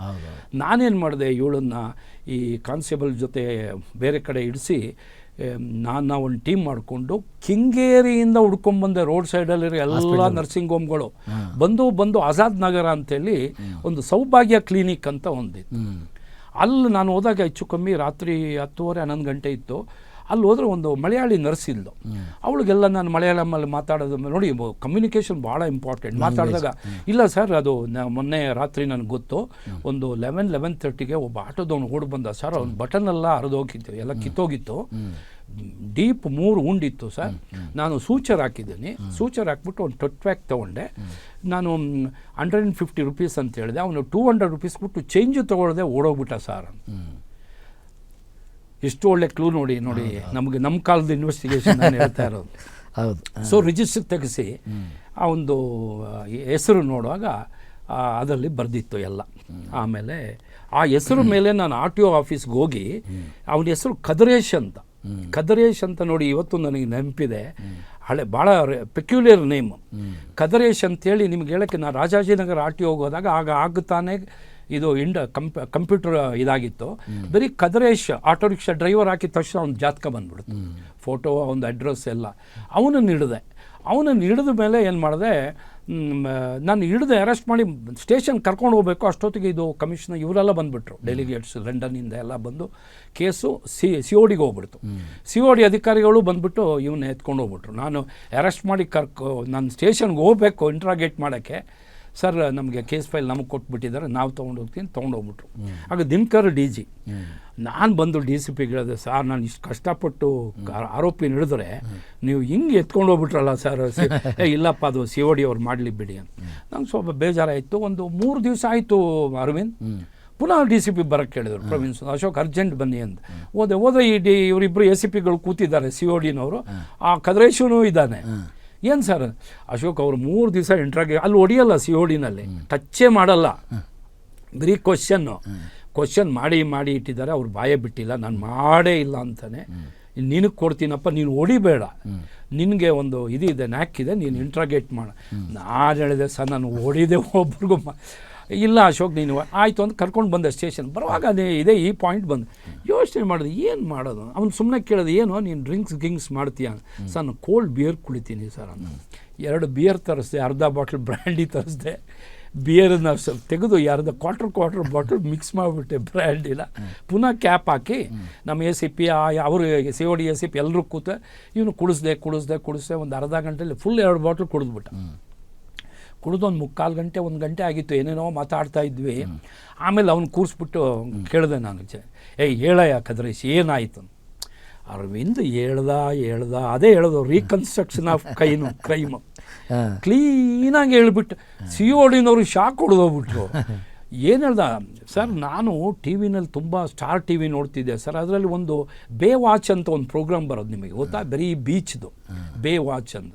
ಅದರಲ್ಲೆಲ್ಲ ಬಿಕಿನಿ ಹಾಕ್ಕೊಂಡು ಫಾರಿನವ್ರು ನೋಡಿ ನಾನು ಸ್ಟ್ರೀಟ್ ಪ್ರಾಸ್ಟಿಟ್ಯೂಟ್ ಭಾಳ ನಾನು ಪಿಕಪ್ ಮಾಡ್ತೀನಿ ಸರ್, ಒಂದು ಫಾರಿನ್ ಅವಳಿಗೆ ಏನಾದ್ರು ಮಾಡಬೇಕಲ್ಲ ಅಂದ್ಕೊಂಡು ಶುರು ಮಾಡ್ದ ಇವನು. ಆ ಕುಡ್ದಿದ್ದು ಇದು ನಿಶಾದಲ್ಲಿ ಏನು ಕತೆ ಎಲ್ಲ ಹೇಳಿ ಕಂಪ್ಲೀಟ್ ಡಿಟೆಕ್ಟ್ ಆಯ್ತು ನೋಡಿ. ಅದನ್ನೇ ಅವರು ವಿಡಿಯೋಗ್ರಾಫ್ ಮಾಡಿಕೊಂಡು ಕೊನೆ ಕನ್ವಿಕ್ಷನ್ ತೊಗೊಂಡ್ರು ಕೇಸ್ನಲ್ಲಿ. He was convicted for life. ಹೀಗೆ ಸೊ ನೀವು ಹೇಳಿದ್ರಲ್ಲ ಹೇಗೆ ಬುದ್ಧಿ ಭ್ರಮಣೆ ಮಾಡ್ತೀರಿ ಅಂತ, ಬ್ರೈನ್ ವಾಶ್ ಮಾಡ್ತೀರಿ, ವಶೀಕರಣ ಹೇಳಿ. ಪೊಲೀಸ್ ಇಲಾಖೆಯಲ್ಲಿ ಇವತ್ತಿಗೂ ಕೂಡ ರಾಜಕೀಯ ಹಸ್ತಕ್ಷೇಪ ಅದು ಸರಿನಾ ನಿಮಗಿತ್ತ? ನೋಡಿ, ಇವತ್ತು ಪೊಲೀಸ್ ಅಂತ ಇಲ್ಲ, ಪಾರ್ಟ್ ಎಸ್ಪೆಷಲಿ ಅಲ್ಲಲ್ಲ ನನ್ನ ಡಿಸಿಪ್ಲಿನರಿ ಫೋರ್ಸ್ ಅದರಲ್ಲಿ ರಾಜಕೀಯ ಹಸ್ತಕ್ಷೇಪ ಸರಿನಾ? ಸರಿಯಲ್ಲ ಅರವಿಂದ್. ನನ್ನ ಪ್ರಕಾರ ಇವತ್ತಿನ ಪೊಲೀಸ್ ಇಲ್ಲ, ಪೊಲಿಟಿಕಲ್ ಪೊಲೀಸ್ ಆಗೋಗ್ಬಿಟ್ಟಿದ್ದಾರೆ. ಪೊಲಿಟಿಕಲ್ ಪೊಲೀಸ್ ಭಾಳ ಬೇಜಾರಲ್ಲಿ ಹೇಳ್ತೀನಿ. ನಾವು ಸೇರಿದಾಗ ಅರವಿಂದ್, ನಾನು 77ಕ್ಕೆ ಸೇರಿದ್ದು. 86ರಲ್ಲಿ I was sub inspector in Vayalikaval. ಅಲ್ಲಿ ನಮ್ಮ ಆಳ್ವಾ ಅವರು, ಎಂಥ ಆಳ್ವಾ, ನಮ್ಮ MLA ಅವರು, ವೆರಿ ಸ್ಟ್ರಾಂಗ್ ಪೊಲಿಟಿಕಲ್ ಪರ್ಸನ್. ಅವ್ರಿಗೆ CM ಆಗೋ ಚಾನ್ಸಸ್ ಇತ್ತು. ಸದಾಶಿವ ನಗರದಲ್ಲಿ ಮನೆ ಅವ್ರದ್ದು, ಜೀವರಾಜ್ ಆಳ್ವಾ. ನೀವು ಹೇಳೋದು ಅವ್ರ ಸ್ಟೇಷನ್ಗೇನ ಬಂದರೆ ಅವ್ರ ವಿಸಿಟಿಂಗ್ ಕಾರ್ಡ್ನ ಸೆಂಟ್ರಿಗೆ ಕೊಡೋರು. ನೋಡಪ್ಪ ಸಬ್ ಇನ್ಸ್ಪೆಕ್ಟರ್ ಕೊಡಿ, ಸಬ್ ಇನ್ಸ್ಪೆಕ್ಟರ್ ಅವಾಗ, ನಾಟ್ ಇವನ್ ಇನ್ಸ್ಪೆಕ್ಟರ್, ಕರಿಯ ಕೇಳಪ್ಪ ಫ್ರೀ ಆದಮೇಲೆ ಅಂತ. That was the relationship between MLA and a sub inspector. So ಪೊಲೀಸ್ನ ಬಗ್ಗೆ ಪಾಲಿಟಿಕ್ಸಿಗೆ ಅಷ್ಟೊಂದು ಭಯ. ಈಗಿನ ಯಾರು ಟಾಪ್ ಕ್ಲಾಸಲ್ಲಿ ಇದ್ದಾರಲ್ಲ ಅವ್ರಿಗೆಲ್ಲ ಪೊಲೀಸ್ನವರು ಅಂದ್ರೆ ಭಯ ಇದ್ದ ಪೊಲಿಟಿಕಲ್ ಯಾರವರೇ ಇರೋದು. ಇವತ್ತು ಒಂದು ಕಮಿಷನರ್ದು DG ಪೋಸ್ಟಿಂಗ್ ಮಾಡೋಷ್ಟು ಪವರ್ ಅವ್ರಿಗೆ ಸಿಕ್ಕಿಬಿಟ್ಟು, posting has taken the power of the police officers, ಅಷ್ಟೇ ಆಗಿರೋದು. ನಮ್ಮಲ್ಲಿ DCP ಕಮಿಷನರ್ಗೆ ಗೊತ್ತಿತ್ತು ಯಾವ ಪ್ಲೇಸ್ಗೆ ಯಾವ ಪೊಲೀಸ್ ಆಫೀಸ್ ಹಾಕಿದ್ರೆ ಪ್ರಾಬ್ಲಮ್ ಸಾಲ್ವ್ ಆಗುತ್ತೆ. ಡೆಫಿನೆಟ್ಲಿ ಹೌದು. ಅದಿಲ್ವಲ್ಲ ಈಗ? ಅದಿಲ್ಲ. ಈಗ ಏನಾಗ್ಬಿಡ್ತು. ಬಟ್ ಒಂದು ಅರವಿಂದ್, ಇವತ್ತು ನೋಡಿ ಈ ಇದು ಧರ್ಮಸ್ಥಳದ ಕೇಸ್ ಎತ್ತುಗಳು ಯಾವುದೇ ಫೇಲ್ಯೂರ್ಸ್ ಆಗ್ತಾ ಇರೋದು ನೋಡಿದ್ರೆ because of the interference of politics with the police. Police autonomous body ಅಂತ ಆಗಿಬಿಟ್ರೆ, ಸೆಪ್ರೇಟ್ ಆಗಿಬಿಟ್ರೆ, ಪೋಸ್ಟಿಂಗಿಗೆ ಕೈ ಹಾಕ್ದೇ ಇದ್ದರೆ ನೋಡಿ ಹೇಗಿರುತ್ತೆ ಅಡ್ಮಿನಿಸ್ಟ್ರೇಷನ್ ಅಂತ. ನಿಷ್ಠಾವಂತ ಅಧಿಕಾರಿಗಳಿಗೂ ಕೂಡ ಒಂದು ರೀತಿ ಅಡ್ಡದಾರಿ ಹಿಡಿದಂಗೆ ಆಗಲ್ವಾ ಈ ಪಾಲಿಟಿಕ್ಸ್? ಇಲ್ಲ, ಈಗ ಸರ್ವೈವಲ್ ಆಫ್ ದ ಫಿಟ್ಟೆಸ್ಟ್ ಅದೊಂದು ನಮ್ಮ ಝುವಾಲಜಿಲಿ ಒಂದು ಇದಿದೆ, ಥಿಯರಿ ಇದೆ, ಸರ್ವೈವಲ್ ಆಫ್ ದ ಫಿಟ್ಟೆಸ್ಟ್. ಅವನಿಗೆ ಹೊಡೆದೇ ಬದುಕಬೇಕು, ಆ ಜಾಗಕ್ಕೆ ಹೊಡೆದೇ ಬದುಕಬೇಕು. ಫಾರ್ ಎಕ್ಸಾಂಪಲ್ ನೋಡಿ, ನಾನು ಇವತ್ತು ಬೆಳಿಗ್ಗೆ ಟಿ ವಿನಲ್ಲೂ ಎಲ್ಲ ನೋಡ್ತಿದ್ದೆ, ಒಬ್ಬ ಎ ಸಿ ಪಿ ಇನ್ಸ್ಪೆಕ್ಟ್ರು, ಒಬ್ಬ ಮಿಡಲ್ ಮ್ಯಾನ್ ಕಾನ್ಸ್ಟೇಬಲ್ ಸೇರಿಕೊಂಡು ದೇವರ್ ಟೇಕಿಂಗ್ 40 lakhs. ಎಷ್ಟು ಹೇಳಿ? 40 lakhs ಲೋಕಾಯುಕ್ತ ಟ್ರ್ಯಾಪ್ಡ್. ಸೊ ಅದನ್ನು ನೋಡಿದ ತಕ್ಷಣ ಒಬ್ಬ ನಾನ್ ಎಕ್ಸಿಕ್ಯೂಟಿವ್ ಎ ಸಿ ಪಿ, ಅಲ್ಲಿ ಖಾಲಿ ಆಯ್ತಲ್ಲ, ಎಷ್ಟಿರ್ಬೋದು ಅದಕ್ಕೆ ಅಂತ ವ್ಯವಹಾರ ಇದಾಗೋಂಥ ಪೊಸಿಷನ್ಗೆ ಬಂದುಬಿಟ್ಟಿದೆ. ಆಮೇಲೆ ಇವತ್ತು very sorry to say, traffic ಅಂತೂ ಇಲ್ವೇ ಇಲ್ಲ ಅರವಿಂದ್. ಹೌದು. ಇಲ್ಲಿ ಏನಂದರೆ ಮೈಟ್ ಈಸ್ ರೈಟ್. ನಾವಿದ್ದಾಗ ರೈಟ್ ಈಸ್ ಮೈಟ್ ಇತ್ತು. ನೋಡಿ, ಎವ್ರಿ ಟರ್ನಿಂಗಲ್ಲಿ ಒಂದು ವೆಹಿಕಲ್ ನಿಂತಿರುತ್ತೆ. ನಿಮ್ಮ ಜಾಗಕ್ಕೆ ಬರೋದಕ್ಕೆ 2 ಕಡೆ ಪಾರ್ಕಿಂಗು, ಒಂದು ಜಾಗದಲ್ಲಿ ಒಂದು ಕಾರ್ ಹೋಗ್ಬೇಕು, ಆ ಕಡೆ ಕಾರ್ ಬರುತ್ತೆ. ಏನಾಗ್ಬಿಟ್ಟಿದೆ ಅರ್ಥ ಆಗೋದಿಲ್ಲ ಅರವಿಂದ್. ಮುಂದೆ ಭಾಳ ಕಷ್ಟ ಆಗುತ್ತೆ ಇದು. ಈಗ after retirement tiger Ashok Kumar ಅವರ ಲೈಫ್ ಹೆಂಗಿದೆ? I am on the top of the world.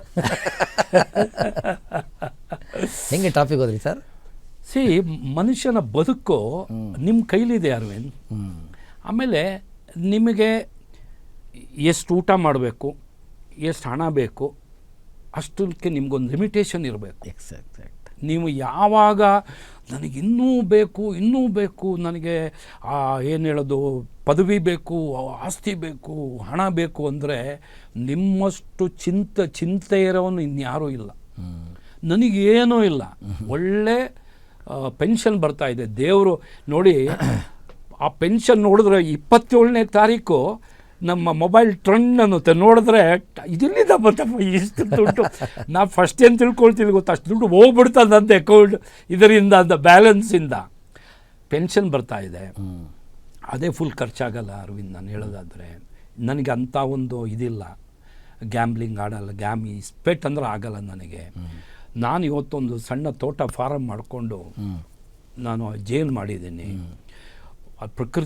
ಪ್ರಕೃತಿ ಮಧ್ಯ ನೀವು ಒಂದು ಯೋಚನೆ ಮಾಡ್ಬೋದು, ಯಾಕೆ ನಾವು ಕೊಡಗಿನವರೆಲ್ಲ ಹಂಗೇನೆ ಪ್ರಕೃತಿ ಮಧ್ಯೆ ಇದ್ದುಬಿಟ್ಟು ನಮಗೆ ದೇವರು ಅಂಥ ಒಂದು ಇದು ಕೊಡ್ತಾರೆ, ಶಕ್ತಿ ಕೊಡ್ತಾರೆ. ಇದೆ ವರೀಸ್ ಮಾಡಬಾರ್ದು. ಆಮೇಲೆ ನಾವು ಇಷ್ಟು ವರ್ಷ ಬದುಕಿದ್ದೀವಲ್ಲ ಅರವಿಂದ್, ನೀವು ನೋಡಿ, ನಮಗಿಂತ ಒಳ್ಳೆ ಹೆಲ್ತಿ ಇರೋರು, ಹೆಲ್ತ್ ಚೆನ್ನಾಗಿದ್ದವರು ಪಟ್ಟಂತ ಹೋಗ್ಬಿಟ್ಟಿದ್ದಾರೆ. ದೇವ್ರು ನಮ್ಮನ್ನು ಇಷ್ಟು ವರ್ಷ ಇಟ್ಟಿದ್ದಾರಲ್ಲ ಅರವಿಂದ್, ಇನ್ನೇ ಇಷ್ಟು ಇದಕ್ಕಿಂತ ಸುಖ ಏನು ಬೇಕು ಹೇಳಿ ನೋಡೋಣ. ಆಮೇಲೆ ಇವತ್ತು ಏನೆಲ್ಲ ನೋಡ್ಬೋದು, ಎಂತೆಂಥ ಸಿನಿಮಾ ನೋಡ್ಬೋದು, ಎಂತೆಂಥ ಆಟ ನೋಡ್ಬೋದು, ಮತ್ತು ಎಂಥ ಹಳೆ ಫ್ರೆಂಡ್ಸ್ಗಳ ಜೊತೆ ನಮ್ಮ ಹಳೆ ಕಥೆಗಳನ್ನ ನೆನೆಸ್ಕೊಳ್ಬೋದು. ಇದೇ ಜೀವನ, ಬದುಕು.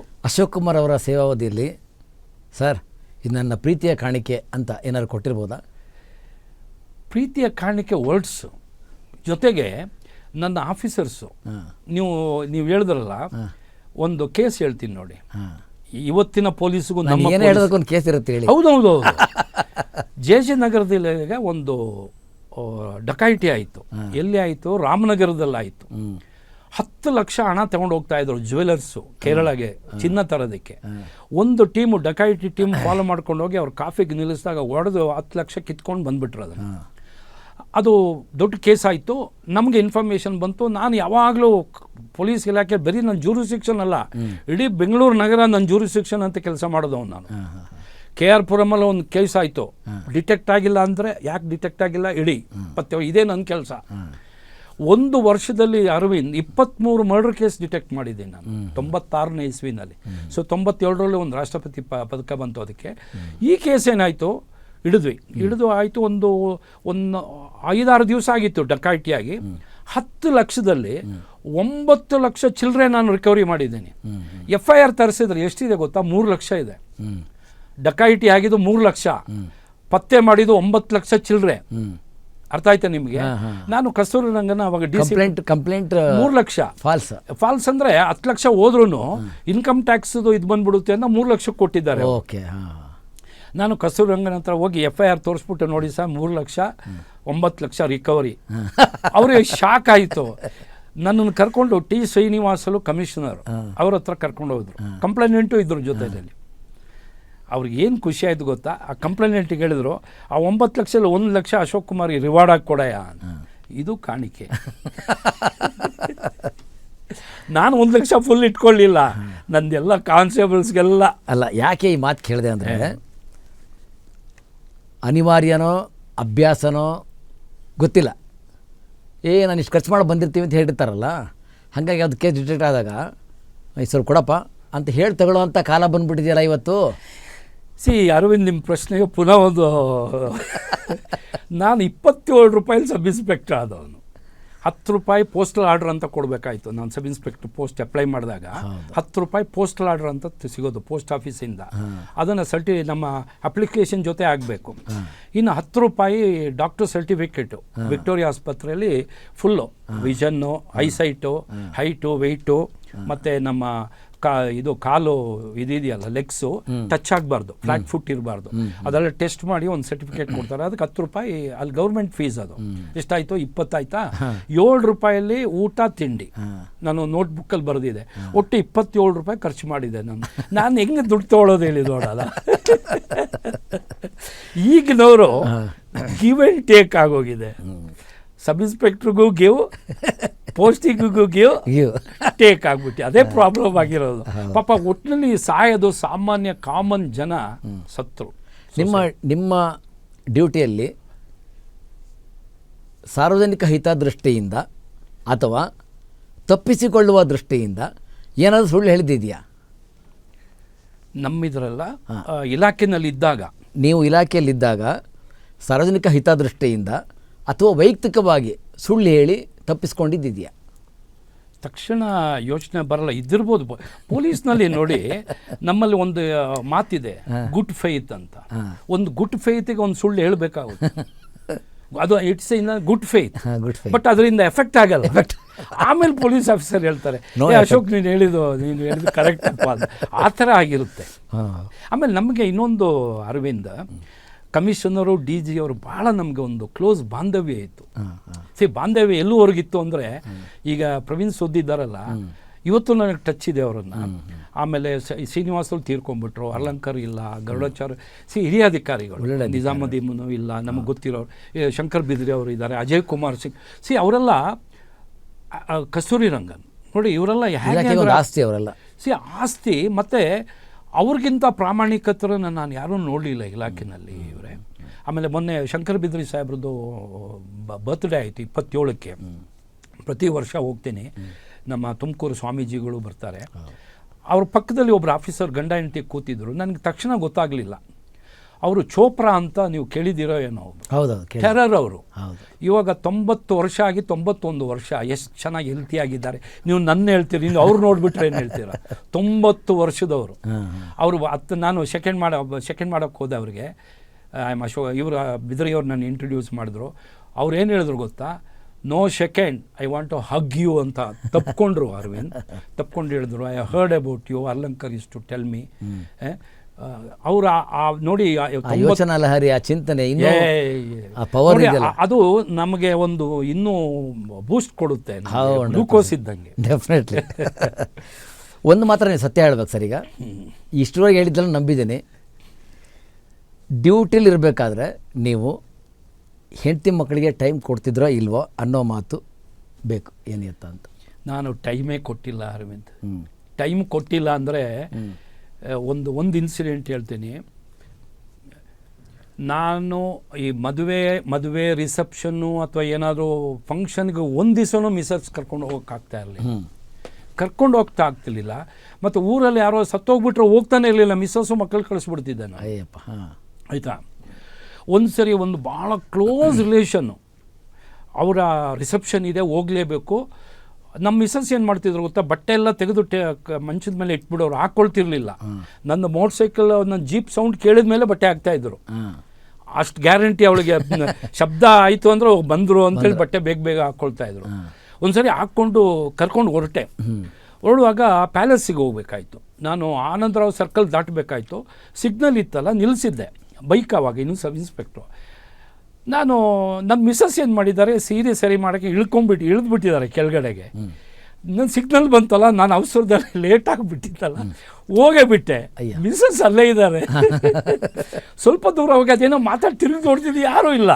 ಗಾಬರಿ ಆಗಿಬಿಟ್ಟು ಎಲ್ಲೋ ಹೋಗ್ಬಿಟ್ಲಪ್ಪ. ಪುನಃ ವಾಪಸ್ ಬಂದರೆ, ಏನ್ರಿ ನೀವು ಬರೋದೇ ಲೇಟು, ಪುನಃ ನಲ್ಬಿಟ್ಟು. ಇವೆಲ್ಲ ಅಂದರೆ ಭಾಳ ಮೊದಲು ನಾನು ಸೇರಿ ಒಂದು 3-4 ವರ್ಷದಲ್ಲಿ ಇರ್ಬೋದು. ನಾನು ಮದುವೆ ಆದಾಗ ನನ್ನ ಮಿಸ್ಸಸ್ಗೆ ಫಸ್ಟ್ ಎಂಗೇಜ್ಮೆಂಟ್ ದಿವಸ ಹೇಳಿದ್ದೆ, ನೋಡಮ್ಮ, ನನಗೆ ಡ್ಯೂಟಿ ಫಸ್ಟು, ಫ್ಯಾಮಿಲಿ ಸೆಕೆಂಡ್. ಇದು ನನ್ನ ಪ್ರಿನ್ಸಿಪಲ್. ಆಗ ಇಷ್ಟ ಇದ್ದರೆ ನೀನು ಮದುವೆ ಆಗು. ನಿನಗೆ ಅಲ್ಲಿಗೆ ಹೋಗ್ಬೇಕು ಇಲ್ಲಿಗೆ ಹೋಗ್ಬೇಕು ಅಂದರೆ ನನಗೆ ಟೈಮ್ ಇದ್ರೆ ಕರ್ಕೊಂಡು ಹೋಗ್ತೀನಿ, ಟೈಮ್ ಇರಬೇಕು. ನನ್ನ ಡ್ಯೂಟಿ ಮಧ್ಯದಲ್ಲಿ ನೀನು ಇದು ಮಾಡಿ. ಸೊ ನಮ್ಮ ಮನೆಯಲ್ಲಿ ನನ್ನ ಮಕ್ಕಳು ಅಷ್ಟೇ, ಪಪ್ಪ duty first, duty first, family second, ಇದೇ ಬರೆದ್ಬಿಟ್ಟಿದ್ದೆ. ಈಗ ನಿಮಗೆ 74 ಹೌದು, ಕಂಪ್ಲೀಟ್ ಆಯ್ತಲ್ಲ? ಹೌದು. ಅಲ್ಲ, ಈಗ ರನ್ನಿಂಗ್ 74. ಓಕೆ. ಈ 74 ಅಂತ ಬಂದಾಗ ಸಾಮಾನ್ಯವಾಗಿ ಈ ಕೂರ್ಗ್, ಮಡಿಕೇರಿ, ವಿರಾಜಪೇಟೆ ಇವೆಲ್ಲ ಒಂದು ಶಕ್ತಿನ, ಅದು ಶಕ್ತಿಯ ಕೇಂದ್ರ ಅಂತ ಅನ್ಸುತ್ತೆ, ಆರೋಗ್ಯ ಅನ್ನೋ ಶಕ್ತಿಯ ಕೇಂದ್ರ ಅಂತ ಅನ್ಸುತ್ತಾ? ನಿಮ್ಮನ್ನು ನೋಡಿದಾಗ ಹಂಗೆ ಅನ್ಸುತ್ತೆ? ಇಲ್ಲ, ನಮ್ಮ ಕೊಡಗಿನಲ್ಲಿ ನೋಡಿ ಭಾಳ ಜನ 90+ ಇರೋರು ಭಾಳ ಜನ. ಈಗ ನಮ್ಮ ಮಿಸ್ಸಸ್ದು ಒಂದು ಕ್ಲೋಸು ಇವರಿದ್ದಾರೆ, ಆಂಟಿ ಇದ್ದಾರೆ, 103 ವರ್ಷ. ಫೋನಲ್ಲಿ ಮಾತಾಡ್ತೀವಿ ನಾವು, ಕೇಳುತ್ತೆ, ದಿವಸ ಪೇಪರ್ ಓದ್ತಾರೆ. ಅದು ಒಂದು ನಮ್ಮ ಮಣ್ಣಿನ ಮತ್ತು ಅಲ್ಲಿನ ಇದೆಯಲ್ಲ ಪರಿಸರ, ಅದರ ಒಂದು ಶಕ್ತಿ. ಆಮೇಲೆ ಯೋಚನಾ ಲಹರಿ, ಅವರ ಎಲ್ಲರೂ ಭಾಳ ಹಾರ್ಡ್ ವರ್ಕರ್ಸ್ ಅಂದರೆ ಫಿಸಿಕಲಿ ಹಾರ್ಡ್ ವರ್ಕ್. ನೀವು ಅಷ್ಟೇ ನೋಡಿ, ಒಬ್ಬ ಮನುಷ್ಯ ಒಂದೇ ಜಾಗದಲ್ಲಿ 3 ಗಂಟೆ 6 ಗಂಟೆ ಕೂತ್ಕೋಬಾರ್ದು, ಒಂದೇ ಪೊಸಿಷನಲ್ಲಿ ಲವಲವಿಕೆಯಿಂದ ಓಡಾಡ್ಕೊಂಡು. ಫಾರ್ ಎಕ್ಸಾಂಪಲ್ ನೋಡಿ, ನೀವು ಏನು ಮಾಡಬೇಕು, ದಿವಸಕ್ಕೆ ಒಂದು 10,000 ಸ್ಟೆಪ್ ನಡಿಬೇಕು. ನಿಮಗೆ ವಾಕಿಂಗ್ ಮಾಡೋಕ್ಕೆ ಅಷ್ಟು ಓಡಾಡೋಕ್ಕಾಗಲ್ಲ ಅಂದರೆ ಫೋನ್ ಬರುತ್ತಲ್ವಾ, ಕೂತ್ಕೊಂಡು ಮಾತಾಡಬೇಡಿ, ಸುಮ್ಮನೆ ಅಲ್ಲೇ ಓಡಾಡಿ. ನೀವು ನಡಿಬೇಕು, ನಿಮ್ಮದು ಕೌಂಟ್ ಆಗುತ್ತೆ. ಆವಾಗ ಮೊಬೈಲಲ್ಲಿ ನೋಡ್ಕೋಬೋದು ಎಷ್ಟು ಸ್ಟೆಪ್ಪು ನೋಡಿದ್ದೀರಾ ಅಂತ. ಆಮೇಲೆ ನೀವು ನಡೆಯುವಾಗ ಜೊತೇಲಿ ಒಬ್ಬರು ಇದ್ಬಿಟ್ರೆ ಇನ್ನೂ ಸಂತೋಷ. ಹಳೆ ವಿಚಾರಗಳು ಅಥವಾ ಪ್ರೆಸೆಂಟ್ ಮಾತಾಡ್ಕೊಂಡು ಹೋದಾಗ ನಿಮಗೆ ಸ್ಟ್ರೆಸ್ ಕಮ್ಮಿ ಆಗಿಬಿಡುತ್ತೆ, ವೆಯ್ಟ್ ಕಮ್ಮಿ ಆಗುತ್ತೆ, ನಿಮ್ಮ ಮನಸ್ಸು ಮತ್ತು ದೇಹ ಉಲ್ಲಾಸಕರವಾಗಿರುತ್ತೆ. ಫಿಸಿಕಲ್ ಆ್ಯಕ್ಟಿವಿಟಿ ಬಹಳ ಮುಖ್ಯ. ಒಂದು ಗಾರ್ಡನಿಂಗ್ ಮಾಡಿ, ಡೈಲಿ ಹೂ ಗಿಡ ಅದು ಇದೆಲ್ಲ ಮಾಡ್ತಾ ಇರಿ, ಓದಬೇಕು. ಆಮೇಲೆ ಆದಷ್ಟು ಕೂತ್ಕೊಳ್ಳೋಕ್ಕಿಂತ ಓಡಾಡ್ತಾ ಇರಬೇಕು. ಇವೆಲ್ಲ ನಿಮ್ಮ ಆರೋಗ್ಯದ ಗುಟ್ಟ, ಇದೇ ಗುಟ್ಟು. ಆಮೇಲೆ ಊಟ ಎಲ್ಲ ಇದೆಯಲ್ಲ, ಒಳ್ಳೆ ಪದಾರ್ಥ ತಿನ್ನಿ. ತುಂಬ ಈ ಕರೆದಿದ್ದು ಇದು ಫ್ರೈಡ್ ತಿನ್ನಬೇಡಿ ಜಾಸ್ತಿ. ಆಮೇಲೆ ರಾತ್ರಿ 8 ಗಂಟೆಗೆ ಊಟ ಮಾಡಿಬಿಟ್ಟು ಮಲಗಕ್ಕೆ ಹೋಗೋಕ್ಕಿಂತ 2.5 ಗಂಟೆ ಮೊದಲು ನಿಮ್ಮದು ಊಟ ಆಗಿಬಿಡ್ಬೇಕು.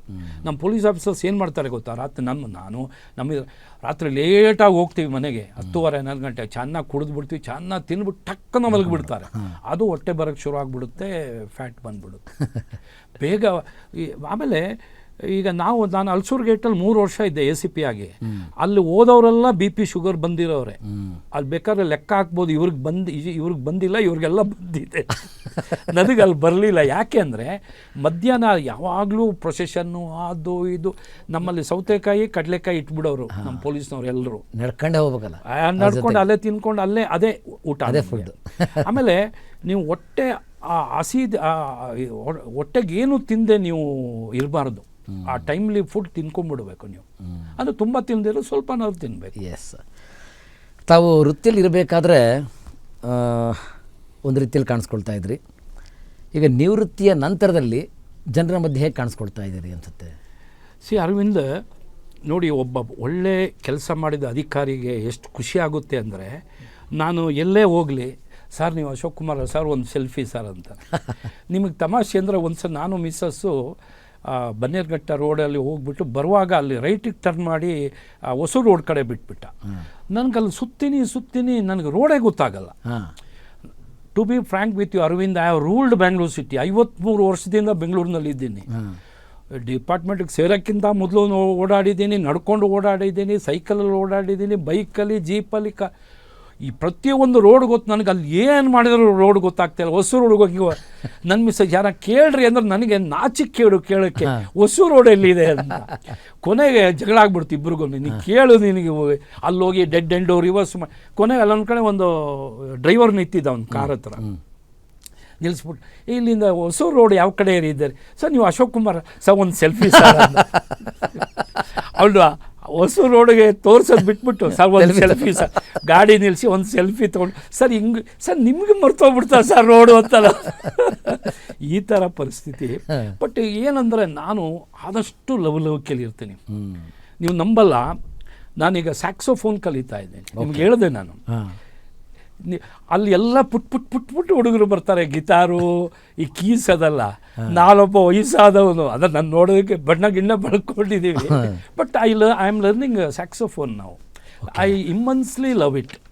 ಅಂದರೆ ನಾವು ಒಬ್ಬ ಮನುಷ್ಯ ಪರಿಪೂರ್ಣ ಆಗೋದೇ ಇಲ್ಲ ಅರವಿಂದ್ ಅಲ್ವಾ, ಜೀವನದಲ್ಲಿ ಕಲಿತಾ ಹೋಗ್ಬೇಕು. ಕರೆಕ್ಟ್. ನಿಮ್ಮ ಕೈಕಾಲು ಗಟ್ಟಿ ಇದೆ, ಮನಸ್ಸು ಗಟ್ಟಿ ಇದೆ, ಎಲ್ಲುವರೆಗೆ ನಿಮ್ಗೆ ಶಕ್ತಿ ಇದೆ, ಬುದ್ಧಿ ಶಕ್ತಿ ಇದೆ, ಅಲ್ಲೂವರೆಗೆ ಯು ಶುಡ್ ಕೀಪ್ ಲರ್ನಿಂಗ್.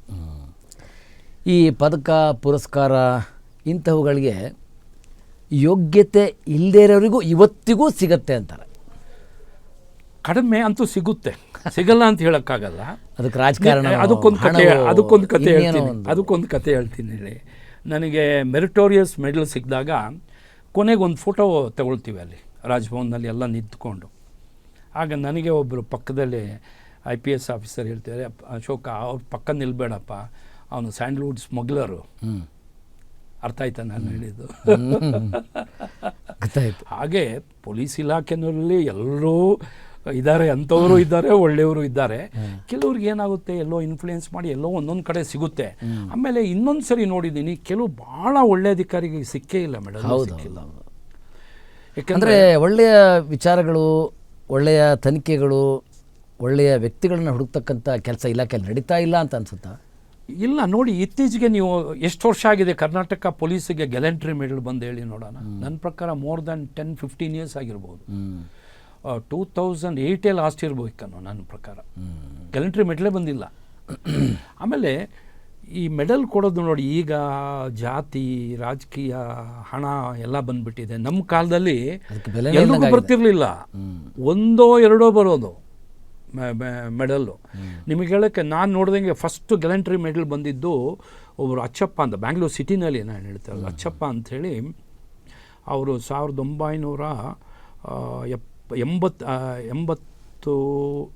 1980 ಇರ್ಬೋದು, 81 ನಾನು ಟ್ರಾಫಿಕ್ನಲ್ಲಿದ್ದೆ. ಈ ಕೆಂಗಲ್ ಹನುಮಂತ ಇದ್ದಾರಲ್ಲ, ಅವ್ರ ಮೊಮ್ಮಗ, ಅವನು ಸದಾಶಿವನಗರದಲ್ಲಿ ಬ್ಯಾಂಕಲ್ಲಿ ಶೂಟ್ ಮಾಡಿ ದುಡ್ಡು ರಾಬರಿ ಮಾಡಿ ಹೋಗ್ತಾನೆ. ಕೆಂಗಲ್ ಹನುಮಂತ ಅವ್ರ ಮೊಮ್ಮಗ ಇರ್ಬೋದೇನೋ ಅವರು. ಅಂದರೆ ಅವರು ಅಮೇರಿಕಾದಲ್ಲೇ ಇದ್ದಿದ್ದು ಹುಡುಗ. ಅಲ್ಲಿ TV ಸಿನಿಮಾಗಳು ನೋಡಿಕೊಂಡು ಗನ್ನು ಅವು ಭಾಳ ಈಸಿಯಾಗಿ ಲೈಸೆನ್ಸ್ ಅಲ್ಲಿಂದ ತೊಗೊಂಬರ್ಬೋಯಿತ್ತು. ಈ ಪಂಜಾಬ್ ಗಲಾಟೆ ಆದಮೇಲೆ ರಿಸ್ಟ್ರಿಕ್ಷನ್ ಮಾಡಿದ್ದು, ಆರಾಮ್ಸು ಇದು ಮಾಡಿದ್ದು. ಅದರ್ವೈಸ್ ಫಾರಿನಿಂದ ಎಲ್ಲ ತಂದುಬಿಡೋರು. ಸೊ ಅವ್ನು ತಂದಿದ್ದ, ಅವನು ಒಂಥರ ಆ್ಯಕ್ಷನ್ ಮನುಷ್ಯ. ಅಲ್ಲಿ ಯಾವುದೋ ಸಿಂಡಿಕೇಟ್ ಬ್ಯಾಂಕು ಯಾವುದೋ ಬ್ಯಾಂಕು ಸದಾಶಿವನಗರ ಹೋದ, ಶಟರ್ಸ್ ಹೇಳ್ದ, 2 ರೌಂಡ್ ಹೊಡೆದ ಗೋಡೆಗೆ, ಕ್ಯಾಶಿಯರ್ ಹತ್ರ ದುಡ್ಡು ಕಿತ್ಕೊಂಡು ಒಂದು ಕಾರಲ್ಲಿ ಹೋಗ್ಬಿಟ್ಟ. ಆವಾಗ ಅಲ್ಲಿ ಸಬ್ ಇನ್ಸ್ಪೆಕ್ಟರ್ ಆಗಿದ್ದವರು ಅಚ್ಚಪ್ಪನವರು, ಅವರು ತಕ್ಷಣ ಒಂದು ಪ್ರೈವೇಟ್ ಕಾರ್ನಲ್ಲಿ ಗನ್ ತಗೊಂಡು ಮೆನ್ ಕರ್ಕೊಂಡು ಚೇಸ್ ಮಾಡ್ಕೊಂಡು ಪೀಣ್ಯದ ಹತ್ರ, ಆವಾಗ ಪೀಣ್ಯ ಔಟ್ಸ್ಕರ್ಟು, ಈ ಒಂದು ಕಾರ್ ನಿಂತು ಅವನು ದುಡ್ಡು ಎಣಿಸ್ತಾ ಕೂತಿದ್ದ. ಅವನು ಶೂಟ್ ಮಾಡ್ದ, ಇವರು ಶೂಟ್ ಮಾಡಿ ಹಿಡಿದ್ರು ಅವನು. ಕೊನೆಗೆ ಅದಕ್ಕೆ ಗ್ಯಾಲಂಟ್ರಿ ಮೆಡಲ್ ಕೊಟ್ಟಿದ್ರು. ಆವಾಗ ಐ ಥಿಂಕ್ ಗುಂಡೂರಾವ್ ಅವರು ಏನೋ CM ಅಥವಾ ದೇವರಾಜ್ ಅರ್ಸ್ ಇರಬೇಕು. ಹಾಗೆ ನೀವು ಹೇಳಿದಂಗೆ ಮೆಡಲ್ಲು. ಬಟ್ ಒಂದು ಮೆಡಲ್ ಸಿಕ್ಕಿದ ಮೇಲೆ ನಮ್ಮ ಒಂದು ಇದು ಇನ್ನೂ ಕಷ್ಟಪಟ್ಟು ಒಳ್ಳೆ ಕೆಲಸ ಮಾಡೋಕ್ಕೆ ನಮಗೆ ಒಂದು ಬೂಸ್ಟ್ ಅದು. ಹೌದು, ಅದು ನಿಜ. ಅಶೋಕ್ ಕುಮಾರ್ ಅವರು ಈವರೆಗೂ ಇಲಾಖೆಯಲ್ಲಿ ಬಿಟ್ಟು ಕೊಡದೇ ಇರತಕ್ಕಂಥ ಒಂದು ಗುಟ್ಟು ಗ್ಯಾರಂಟಿ ನಿಸಿ ಹೇಳೋದಾದರೆ ಯಾವುದಿದೆ?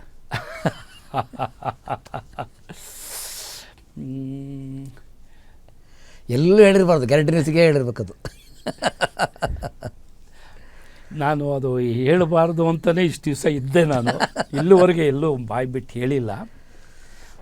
ನಾನು ಇಷ್ಟು ನನ್ನ service very decorated officer I am. ಕೇಸ್ಗಳು ಪತ್ತೆ ಮಾಡೋದು, ಕೇಸ್ ಪತ್ತೆ ಮಾಡೋದು ಹೆಂಗೆ ಹೇಳ್ತೀನಿ ಅರವಿಂದ್. ಈಗ ಚೈನ್ ಸ್ನ್ಯಾಚಿಂಗ್ ಹಿಡಿದ್ನಲ್ಲ, ಇಡೀ ಬೆಂಗಳೂರು ಸಿಟಿನಲ್ಲಿರೋ ಎಲ್ಲ ಅಧಿಕಾರಿಗಳು ಅದ್ರ ಹಿಂದೆ ಬಿದ್ದಿದ್ದರು.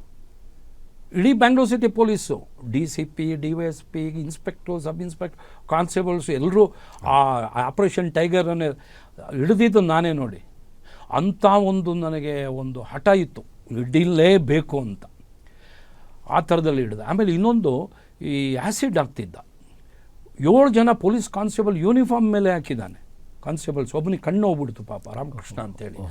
ಆಮೇಲೆ ಪಾಪ ಬೀದಿ ಹೆಣ್ಮಕ್ಳು, ಇದು ಏನು ಇವರು ಸ್ವಲ್ಪ ಇದರಲ್ಲಿ ಇರ್ತಾರಲ್ಲ, ಅವ್ರಿಗೆ ಇದು ಹೇಳೋಕ್ಕೆ ಇಷ್ಟಪಡಲ್ಲ ನಾನು, ಅವ್ರ ಮೇಲೆ ಹಾಕಿದ್ದ. 9 ಜನ ಹೆಣ್ಮಕ್ಳ ಮೇಲೆ ಅವ್ರ ಮುಖಾನೇ ಸುಟ್ಬಿಟ್ಟಿದ್ದ, ಆ್ಯಸಿಡ್ ರಾಜ ಅಂತ. ಆ ಕೇಸ್ ಹಿಡಿಯೋದಕ್ಕೆ 5 ಸ್ಕ್ವಾಡ್ ಮಾಡಿ ಬೆಂಗಳೂರು ನಗರದಲ್ಲಿ 5 ಇನ್ಸ್ಪೆಕ್ಟರ್ಸ್ದು. ನಾನು ಅದನ್ನು ಹಿಡಿದೆ ಆ ಕೇಸ್. ಹೀಗೆ ಒಂಥರ ಏನು ಹೇಳೋದು, ಸೆನ್ಸೇಷನಲ್ ಕೇಸಸ್ ಹಿಡಿತಾ ಹೋಗ್ತಾ ಇದ್ದೆ ನಾನು. ಬಟ್ ಇಷ್ಟು ಮಾಡಿದೆ ಅಂದರೆ ಇದು ಬೇಕಾದಷ್ಟು ಪೊಲೀಸ್ ಅಧಿಕಾರಿಗಳು ಮಾಡಿದ್ದಾರೆ. ಬಟ್ ತುಂಬ ನನಗೆ ಒಂದು ಸ್ಯಾಟಿಸ್ಫ್ಯಾಕ್ಷನ್ ಕೊಟ್ಟ ಕೆಲಸ ಅಂದರೆ ವೀರಪ್ಪನ ಕಾರ್ಯಾಚರಣೆ. 13 ಜನನ ಎನ್ಕೌಂಟರ್ ಮಾಡಿದ್ದೀನಿ, ನಾಟ್ 1 or 2, 13 ಜನ. ಮತ್ತು ವೀರಪ್ಪನ ಸಹಚರರು, ಅವನೊಂದು 10 ಮೀಟ್ರಲ್ಲಿ ಅವನು ಪೊದೆ ಹಿಂದ್ಗಡೆ ಇದ್ದಾಗ ಇಬ್ಬರು ಬರ್ತಾರೆ ರೇಷನ್ ತೊಗೊಂಡೋಕೆ. ಅವ್ರಿಗೆ ಗೊತ್ತಾಗ್ಬಿಡುತ್ತೆ ನಾವು ಪೊಲೀಸ್ನವ್ರು ಕೂಲಿಗಳು, ನಮಗೂ ಅವ್ರಿಗೂ ಮುಷ್ಟಿ ಯುದ್ಧ ಆಗ್ಬಿಡ್ತು, ಫಿಸ್ಟ್ ಟು ಫಿಸ್ಟ್. ನೀವು ಬರ್ಮನ್ ಅಥವಾ ಇವ್ರನ್ನ ಕೇಳಿ, ನಮ್ಮ ಇವ್ರನ್ನ, ಬರ್ಮನ್ ಇಸ್ ಟು ಟೆಲ್, ಅವ್ರು ಭಾಳ stylish. Ashok Kumar had a fist to fist fight with Veerappan gang members ಅಂತ ಹೇಳಿದ್ರು. ಅಷ್ಟೆಲ್ಲ ಮಾಡಿದೆ, 35 ವರ್ಷ ಸರ್ವೀಸ್ ಆದೆ. ಬಟ್ ಕೊನೆಗೆ ನಿವೃತ್ತಿ ಟೈಮಲ್ಲಿ ಸ್ವಲ್ಪ ಮನಸ್ಸಿಗೆ ನೋವು ಕೊಟ್ಟರು. ನನ್ನ ಜೂನಿಯರ್ಸು ನನ್ನ ಪ್ರಮೋಷನ್ ಮೇಲೆ ಕೇಸ್ ಹಾಕ್ಬಿಟ್ರು ಕೋರ್ಟಲ್ಲಿ. ಅವ್ರಿಗೆ ಏನಂದರೆ ನನಗೆ ಪ್ರಮೋಷನ್ ಸಿಕ್ಕಬಾರ್ದು ಅನ್ನೋದು ಅಷ್ಟೇ ಅವ್ರ ಉದ್ದೇಶ ಆಗಿ. ಯಾಕೆ? ಅದೇನಾಯಿತು ಅಂದರೆ ನನಗೆ ಬಂದಿರೋ ಹೆಸರು, ನನಗೆ ಪೋಸ್ಟಿಂಗು, ನನ್ನ ಪೋಸ್ಟಿಂಗಿಗೆ ಅವ್ರು ದುಡ್ಡು ಕೊಟ್ಟು ಪೋಸ್ಟಿಂಗ್ ಆರ್ಡ್ರ್ ಮಾಡಿದ್ದನ್ನು ಬಿದರಿ ಅವ್ರು ಕ್ಯಾನ್ಸಲ್ ಮಾಡಿಸ್ಬಿಟ್ರು. ಅದು ಅವ್ರು ಇವರು ಇವರು CM ನಮ್ಮ ಇವರಿದ್ದರು, ಅವರಿದ್ದಾಗ ಬಿದರಿ ಅವರು ಅವ್ರಿಗೆ ಫೋನ್ ಮಾಡಿದರು ಯಡಿಯೂರಪ್ಪನವರಿಗೆ. ಹಾಗೆ ಯಡಿಯೂರಪ್ಪನವ್ರಿಗೆ ಗೊತ್ತಿರಲಿಲ್ಲ. ನಿಮಗೆ ಹೇಳೋಕ್ಕೆ ನೋಡಿ, ನಾನು ಹೇಳ್ತೀನಿ, ನನ್ನ ಕೂರಿಸಿದ್ರು, ಬೇರೆ ACPಗಳು ಟ್ರಾನ್ಸ್ಫರ್ ಆಗಿದ್ದರು. ಚಂದ್ರಪ್ಪ ಪಾಪ ತೀರ್ಕೊಂಡ್ರೆ, ಯಶವಂತಪುರ ಅವರಿದ್ದರು, ಇವರಿದ್ದರು, ಮಂಜುನಾಥ್ ACP ಅಲ್ಸೂರ್ ಅವರೆಲ್ಲ, ಅವ್ರನ್ನೆಲ್ಲ ಟ್ರಾನ್ಸ್ಫರ್ ಆಗಿಬಿಟ್ಟಿತ್ತು, ಪೋಸ್ಟಿಂಗ್ ಕೊಟ್ಟಿರಲಿಲ್ಲ.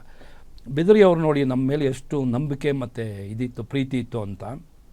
ಏಕೆಂದರೆ ಅವ್ರು ನಮ್ಮ ಕೆಲಸನ ಭಾಳ ಹತ್ತಿರದಲ್ಲಿ ನೋಡಿ ಅವ್ರಿಗೆ ನಮ್ಮ ಮೇಲೆ ಅಷ್ಟು ಇದಿತ್ತು. ಯಡಿಯೂರಪ್ಪನವ್ರಿಗೆ ಫೋನ್ ಮಾಡಿ ಹೇಳಿದ್ರು, ಯಡಿಯೂರಪ್ಪನವ್ರಿಗೆ, ಸರ್ ಏನು ಸರ್ ಅಶೋಕ್ ಕುಮಾರ್ನ ಟ್ರಾನ್ಸ್ಫರ್ ಮಾಡಿದ್ದೀರಾ ಫ್ರೆಜ್ ಟೌನಿಂದ? ಅವರು ನನಗೆ ಗೊತ್ತಿಲ್ಲಪ್ಪ ಅನ್ನೋ ಏನೋ ಹೇಳಿದ್ದಾರೆ. ಇಲ್ಲ ಸರ್, ಅವ್ರನ್ನ ರಿಟೈನ್ ಮಾಡಬೇಕು. ನೋಡಿ ಸರ್, ನೀವು ಬೆಂಗಳೂರು ಸಿಟಿಲಿ ನಾನು ಕಮಿಷನರು, ಏನೋ ತೊಂದರೆ ಆದರೆ ನೀವು ನನಗೆ ಕೇಳ್ತೀರಾ, ಏನು ಬಿದ್ರಿ, ಏನಾಯಿತು, ಅದು ಯಾಕಾಯಿತು ಅಂತ ಕೇಳ್ತೀರಿ. ನಾನು ಯಾರನ್ನು ಕೇಳ್ತೀನಿ ಅಂದರೆ ಅಶೋಕ್ ಕುಮಾರ್ ಅಂತ ಅವ್ರನ್ನ ಕೇಳೋದು. ನೀವು ಅವ್ರನ್ನ ಟ್ರಾನ್ಸ್ಫರ್ ಮಾಡಬಾರ್ದು ಸರ್, ನೀವು ಅವ್ರನ್ನ ಮಾಡಲೇಬೇಕು ಅಂದರೆ ಫಸ್ಟು ನನ್ನ ಮಾಡಿಬಿಟ್ಟು ಆಮೇಲೆ ಅಶೋಕ್ ಕುಮಾರ್ನ ಮಾಡಿ ಅಂತ ಇದೇ ಮಾತು ಹೇಳಿದ್ರು ನೋಡಿ. ಕರೆಕ್ಟ್. ಇಷ್ಟು ನನಗೆ ಒಂದು ರಕ್ಷಣೆ ಇತ್ತು ನನ್ನ ಇಲಾಖೆಯಲ್ಲಿ. ಬಟ್ ಕೊನೆಗೆ ನನ್ನ ಪ್ರಮೋಷನ್ಗೆ ನಾನು 2 ವರ್ಷ DCP ಆಗಬೇಕಾಯಿತು. ಅದನ್ನು ಇಟ್ಕೊಂಡ್ಬಿಟ್ರು. ಅದಕ್ಕೆ 100 ಇದಿದೆ, ಕೋರ್ಟಲ್ಲೂ ನಮ್ಮ ಪರವಾಗಿ ಆಗಿದ್ದನ್ನು ಇಟ್ಕೊಂಡ್ಬಿಟ್ರು. ನನಗೆ ಆವಾಗ ನನಗೆ ಭಾಳ ಹೈ ಕಾಂಟ್ಯಾಕ್ಟ್ಸ್ ಇತ್ತು, ಕೇಳಿದ್ರೆ ಆಗ್ತಿತ್ತು BJP ಗೌರ್ಮೆಂಟಲ್ಲಿ. ಬಟ್ ನನಗೆ ಅಸಹ್ಯ ಅನ್ನಿಸ್ಬಿಡ್ತು. ಸೊ ನಾನು ACP ಆಗಿ ನಿವೃತ್ತಿ ಆಗಿ 10 ದಿವಸದಲ್ಲಿ 56 ಜನಕ್ಕೆ SP ಪೋಸ್ಟ್ ಕೊಟ್ಟರು. ನನ್ನ 2ನೇ ಒಂದಿತ್ತು ಆ ಲಿಸ್ಟ್ನಲ್ಲಿ. ಅದು ನಾನು ಎಲ್ಲೂ ಯಾವತ್ತೂ ಹೇಳ್ಕೊಂಡಿಲ್ಲ. ಬಟ್ ಒಂದು ಈಗಲೂ ಹೇಳ್ತೀನಿ ಅರವಿಂದ್, ಅದು SP ಆಗಿದ್ರೆ ನನಗೆ ಅಶೋಕ ಪಿಲ್ಲರ್ ಬಂದಿರೋದು ಭುಜಕೀರ್ತಿನಲ್ಲಿ. ಒಂದು ಅಶೋಕ ಪಿಲ್ಲರು, ಒಂದು ಸ್ಟಾರು. ನಮ್ಮ ತಂದೆ ನನಗೆ ಅಶೋಕ ಅಂತಲೇ ಹೆಸರಿಟ್ಬಿಟ್ರು.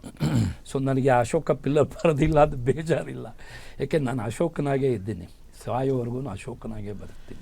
ಅಶೋಕ ಪಿಲ್ಲರು ಬರದೇ ಇರ್ಬೋದು, ಸ್ಟಾರು ಕುತ್ಕೊಳ್ದೇ ಇರ್ಬೋದು, ಆದರೆ ಜನ ನಿಮಗೆ ಕೊಟ್ಟಿರ್ತಕ್ಕಂಥ ಒಂದು ಬಿರುದಿದೆಯಲ್ಲ, ಅದನ್ನು ಯಾರೂ ಇದು ಮಾಡೋಕ್ಕಾಗೋದಿಲ್ಲ. ಟೈಗರ್ ಅಶೋಕ್ ಕುಮಾರ್. ಅದು ನನಗೆ SP ಆಗದೆ ಇರೋದಕ್ಕೆ ನನ್ನ ನೋವನ್ನು ಕಮ್ಮಿ ಮಾಡಿದ್ದು ಅವರ ಪ್ರೀತಿ ವಿಶ್ವಾಸನೇ. ಅವರು ನನಗೆ ಇವತ್ತು ರೆಕಗ್ನೈಸ್ ಮಾಡ್ತಾರಲ್ಲ.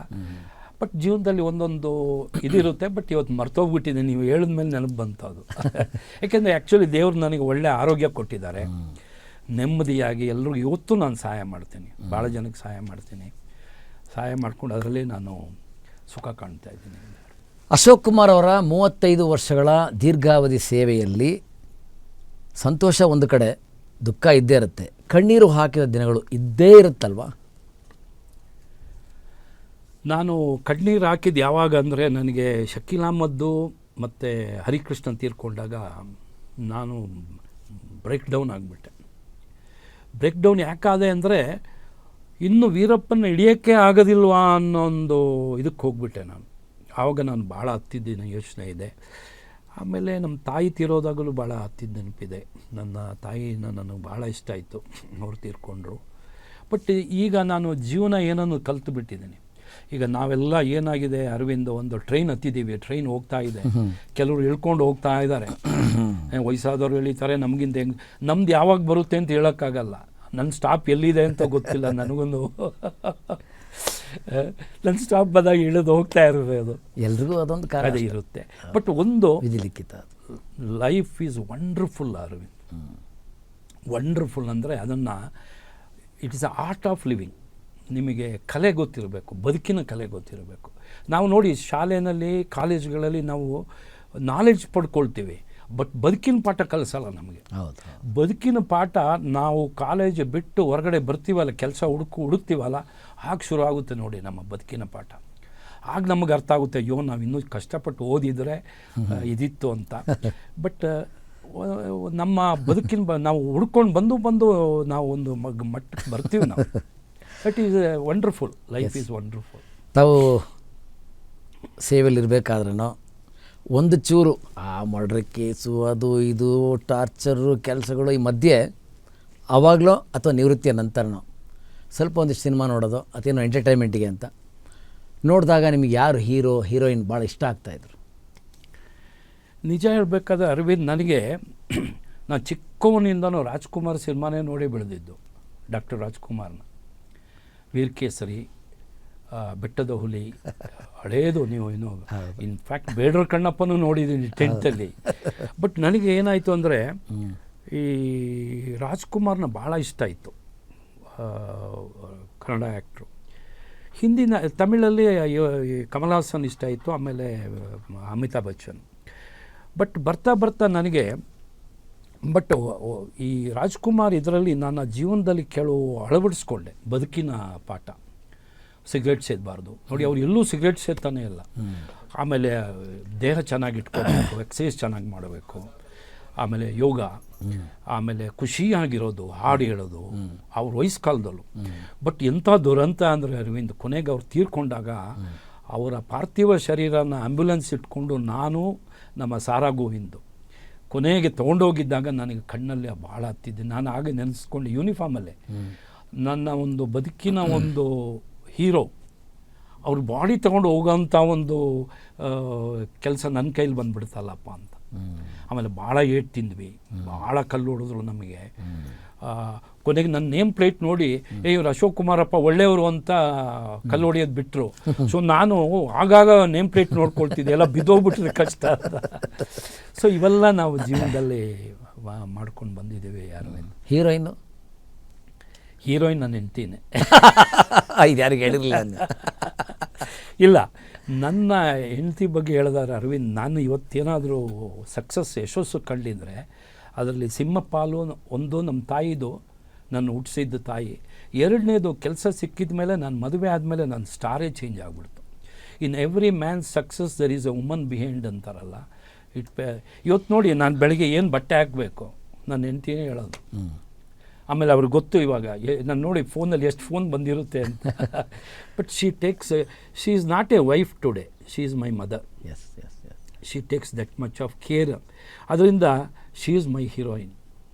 ಇಲಾಖೆಗೆ ಬರೋಕ್ಕಿಂತ ಮುಂಚೆ ಮದುವೆ ಆಗಿದ್ದ? ಇಲ್ಲ, ಇಲಾಖೆಗೆ ಬಂದ ಮೇಲೆ ಇಲ್ಲ ಮದುವೆ ಆಗಿದೆ. ಓಕೆ. ಕುಟುಂಬದ ನಿರ್ವಹಣೆಯಲ್ಲಿ ನಿಮ್ಮ ಪಾತ್ರಕ್ಕೆ ನೀವೊಬ್ಬರೇ ಹೊಣೆ ಹೊರ್ತಿದ್ರಾ ಹೆಂಗೆ? ಇಲ್ಲ, ಟೋಟಲಿ ನನ್ನ ವೈಫ್. ನಾನು ಡ್ಯೂಟಿಲಿ ಹೊರಗಡೆ ಹೋಗ್ತಿದ್ದರೆ ಮಕ್ಕಳನ್ನ ನಾನು ನೋಡಿ, ಅವರು I trainer for widowed when I was working in Veerappan. ಇದು ಅವ್ರು 2 ವೀಲರ್ ಕಲಿಸಿ, 4 ವೀಲರ್ ಕಲಿಸಿ, ಲೈಸೆನ್ಸ್ ಮಾಡಿಸಿ. ಯಾಕೆಂದರೆ ಮನುಷ್ಯನಿಗೆ ಮೂಮೆಂಟ್ಸ್ ಭಾಳ ಇಂಪಾರ್ಟೆಂಟು, ಅರ್ಥ ಆಯ್ತಾ? ಸೊ ಸ್ಕೂಲಿಗೆ ಕರ್ಕೊಂಡೋಗೋದು ಬರೋದು, ಕೊನೆ ಕಾಲೇಜ್ ಎಂಡ್ವರೆಗೂ she is to drop them and bring them back. ಆಮೇಲೆ ಅವ್ರ ವಿದ್ಯಾಭ್ಯಾಸ, ಸ್ಪೋರ್ಟ್ಸು. ಇವತ್ತು ಮಕ್ಕಳು ಒಂದು ಸ್ಟೇಜಿಗೆ ಬಂದಿದ್ದಾರೆ ಅಂದರೆ ಅದರಲ್ಲಿ ಮೇಯ್ನ್ ರೋಲ್ ನನ್ನ ಮಿಸ್ಸಸ್. ನಿಮ್ಮ ಸಂಬಳ ಎಲ್ಲ ಯಾರಿಗೆ ಕೊಡ್ತಿದ್ರಿ ಸರ್? ನಾನು ನನ್ನ ಮಿಸ್ಸಸ್ ಕೈಗೆ ಕೊಡ್ತೀನಿ. ಆಮೇಲೆ she started earning from 92. She started earning with 2 employees and she had 800 employees and her earning was 4 to 5 times than me. I could not reach near to her. ಈಗ ಮಕ್ಕಳೆಲ್ಲ ಹೇಗೆ, ಏನು ಮಾಡ್ತಿದ್ದಾರೆ? ಮಗಳು ಮದುವೆ ಆಗಿ 21 ವರ್ಷ ಆಯಿತು. ಅವಳಿಗೆ 2 ಮೊಮ್ಮಕ್ಕಳಿದ್ದಾರೆ. She settled in Australia, Sydney ಹತ್ರ ನ್ಯೂ ಕ್ಯಾಸಲ್ ಅಂತ. ನಮ್ಮ ಅಳಿಯ ಡಾಕ್ಟರ್ ಆಗಿದ್ದಾರೆ ಅಲ್ಲಿ. She owns a hospital there. I have visited 10 times Australia. So from Japan to New Zealand I have travelled. ಈ ಕಡೆ ಯುರೋಪ್ ಫುಲ್ US ಇದು ಮಾಡಿದ್ದೀನಿ. ಅದೆಲ್ಲ ನಮ್ಮ ಮಿಸ್ಸಸ್ ಅರ್ನಿಂಗಲ್ಲಿ ಹೋಗಿದ್ದು ನಾನು. ಆಮೇಲೆ ಮಗನೂ ಆರ್ಕಿಟೆಕ್ಟ್ ಓದ್ಕೊಂಡು ಬಂದ ಮೆಲ್ಬರ್ನಲ್ಲಿ. ಆಮೇಲೆ ಮದುವೆ ಆಗಿದ್ದಾನೆ. ನನ್ನ ಸೊಸೆ ಸರ್ಜನ್ ಡಾಕ್ಟ್ರು ಸೆಂಟ್ ಜಾನ್ಸಲ್ಲಿ. So happily settled. ಓಕೆ. ಎಲ್ಲರೂ ಅವರವರ ಇದರಲ್ಲಿ ಇದ್ದಾರೆ, ರೋಲಲ್ಲಿದ್ದಾರೆ. ನಾನು ನನ್ನ ಮಿಸ್ಸಸ್ ಆರಾಮಾಗಿ ಏನು ತೊಂದರೆ ಇಲ್ಲದೆ ಇದ್ದೀವಿ. But I am A self made man. ಯಾರು ನನಗೆ ನಾನು ಇವನಿಗೆ ಕೆಲಸ ಕೊಟ್ಟೆ, ನಾನು ಇವನಿಗೆ ಇದು ಕೊಟ್ಟೆ, ಏನು ಪ್ರಮೋಷನ್ ಕೊಟ್ಟೆ ಅನ್ನಂಗಿಲ್ಲ. ಐ ಅರ್ನ್ಡ್, ಹಾರ್ಡ್ ವರ್ಕ್ ಮಾಡಿ. ನನಗೆ ಜಾತಿ ಹಿನ್ನೆಲೆ ಇಲ್ಲದಿದ್ದರು, ಪೊಲಿಟಿಕಲ್ ಹಿನ್ನೆಲೆ ಇದ್ದಿದ್ದರು, ನಂದು ಸೆಲ್ಫ್ ಮೇಡ್ ಮ್ಯಾನ್ ನಾನು. ನೀವು ಇಲಾಖೆಯಲ್ಲಿ ನಿಮ್ಮಿಂದ ತಿದ್ದಿಕೊಂಡು ನಡೆದವರು, ಸದ್ಬುದ್ಧಿ ಇಟ್ಕೊಂಡು ಒಳ್ಳೆಯ ದಾರಿಲಿ ಹೋಗ್ತಿರ್ತಕ್ಕಂಥವ್ರ ಲಿಸ್ಟ್ ಏನಾರು ಇದೆಯಾ? ಇದೆ. ನಾನು ನನ್ನ ಪ್ರೊಬೇಷನರಿ ಸಬ್ ಇನ್ಸ್ಪೆಕ್ಟರ್ ಬರ್ತಿದ್ರಲ್ಲ, ನಮ್ಮ ಪ್ರೊಬೇಷನರಿ ಅವರು ಮುಗ್ಧರಾಗಿ ಬರ್ತಾರೆ. ಅವ್ರಿಗೆ ಕೆಪಾಸಿಟಿ ಇರುತ್ತೆ. ಬಟ್ ಪೊಲೀಸಿನ ಬದುಕು ಬೇರೆ, ವೃತ್ತಿ ಜೀವನ ಬೇರೆ, ಬದುಕು ಬೇರೆ, ಪ್ರೊಫೆಷನ್ ಬೇರೆ, ಪ್ರೈವೇಟ್ ಲೈಫ್ ಬೇರೆ. ಭಾಳಷ್ಟು ಜನ ನೋಡಿ ನೀವು ಪ್ರೊಫೆಷನಲ್ಲಿ ನಂಬರ್ 1 ಇರ್ತಾರೆ, ಫ್ಯಾಮಿಲಿ ವೈಸ್ ಫೇಲ್ಡ್. ಎಕ್ಸಾಂಪಲ್ ನೋಡಿ, DG killed by his own wife. ಇನ್ನೊಬ್ಬರು DG honest to the core. Honest ಅನ್ನೋದು ಅವರಂತ ಹಾನೆಸ್ಟೇ ಇರಲಿಕ್ಕಿಲ್ಲ. ವೆನ್ ಈ ಡೈಡ್ 4 ಜನ ಅವ್ರನ್ನ ಎತ್ತಕ್ಕಿರಲಿಲ್ಲ, 3 ಜನ ಇದ್ದಿದ್ದು, ಡ್ರೈವರ್ನ ಕರ್ಕೊಂಡ್ರು. ಇದು ನೋಡಿದ್ದೀನಿ ನಾನು. ಅಂದರೆ ಈ ವೃತ್ತಿ ಜೀವನಕ್ಕೂ ಬದುಕಿಗೂ ಭಾಳ, ಯಾವಾಗ ಬದುಕು ಗೊತ್ತಾಗುತ್ತೆ, ನಿವೃತ್ತಿ ಆದಾಗ ಗೊತ್ತಾಗುತ್ತೆ ಬದುಕು. ನಾವು ರಸ್ತೆನಲ್ಲಿ ಹೋಗೋವಾಗ ಜನ ನಮ್ಮನ್ನು ಚೀತು ಅನ್ನಬಾರ್ದು. ನಮ್ಮನ್ನು ನೋಡಿ ಗುರುತಿಸಿದ್ರೇ ಅದು ಸಂತೋಷ. ಅದಕ್ಕೆ ಒಳ್ಳೆ ಕೆಲಸ ಮಾಡಲೇಬೇಕು ಅರವಿಂದ್. ಒಬ್ಬ ಪೊಲೀಸ್ ಅಧಿಕಾರಿ ಹೇಗೆ ಅಂತ ಹೇಳಿದ್ರೆ, ಒಳ್ಳೆತನ ಇದ್ದರೆ, ಮಾನವೀಯತೆ, ಕರುಣೆ ಮತ್ತು ವಿಷನ್ ಇರಬೇಕು.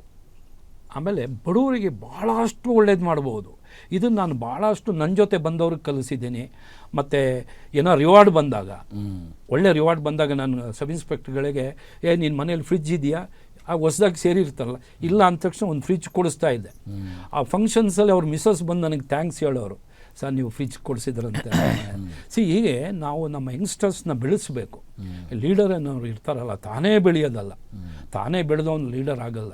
ತನ್ನ ಸುತ್ತಮುತ್ತ ಇದ್ದವ್ರನ್ನೂ ಬೆಳೆಸಬೇಕು, ಅವರಿಗೆ ಬುದ್ಧಿ ಹೇಳಬೇಕು, ತಿದ್ದಬೇಕು. ನಾನು ಟ್ರೈನಿಂಗ್ನಲ್ಲಿ ಇದ್ದಾಗ ಬರೀ ಪಾಠ ಹೇಳಲಿಲ್ಲ, ನಾನು ಬದುಕಿನ ಪಾಠ ಕಲಿಸಿದ್ದೀನಿ ನಮ್ಮ ಸಬ್ ಇನ್ಸ್ಪೆಕ್ಟರ್ಗಳಿಗೆ. ನೋಡ, ಹೀಗಿದೆ ಬದುಕು. ನೀವು ನನಗೆ ನಮ್ಮ ಪ್ರಿನ್ಸಿಪಾಲ್ ಹೇಳಿದರು, 3 Ws are your enemies: woman, wine and wealth.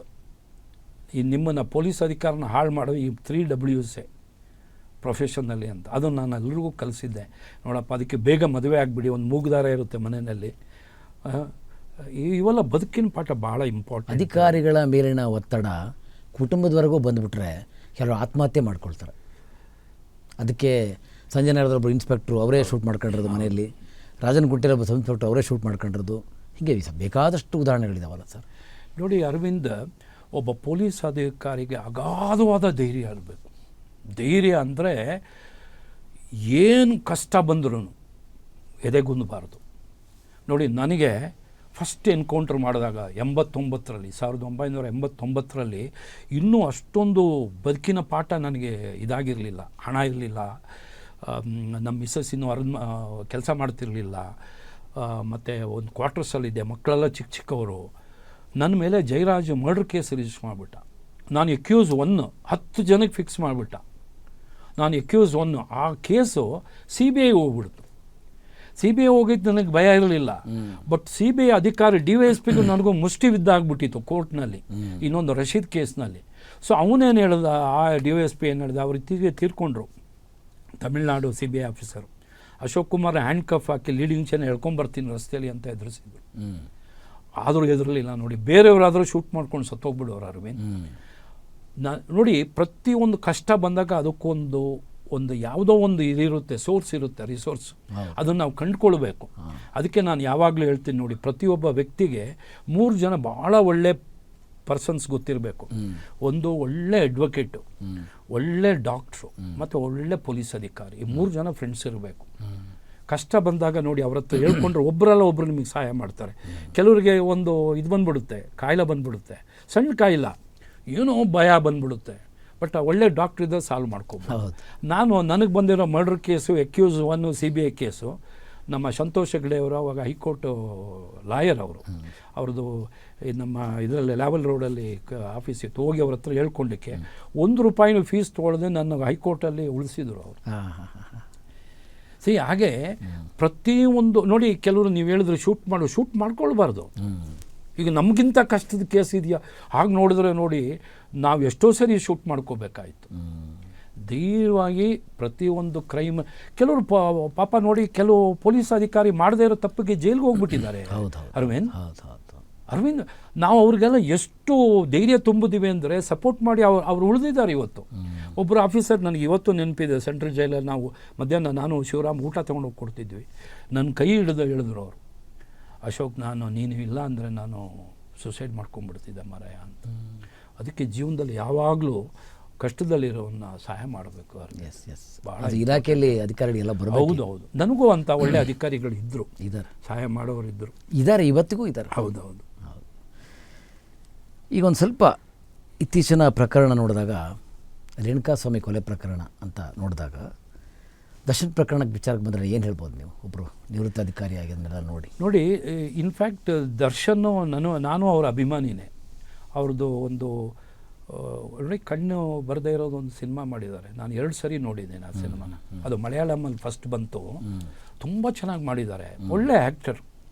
ಆಮೇಲೆ ಭಾಳ ಕಷ್ಟದಿಂದ ಮೇಲೆ ಬಂದಿರೋ ವ್ಯಕ್ತಿ ಇದ್ದು, ಅವ್ರ ತಂದೆ ಸಿನಿಮಾದಲ್ಲಿ ಇದ್ರೂ. ಬಟ್ ನೋಡಿ, ಅವರ ಒಂದು ಫ್ರೆಂಡ್ಸ್ ಸರ್ಕಲಿಂದ ಕೆಟ್ಟೋಗ್ಬಿಟ್ರು ಅವರು.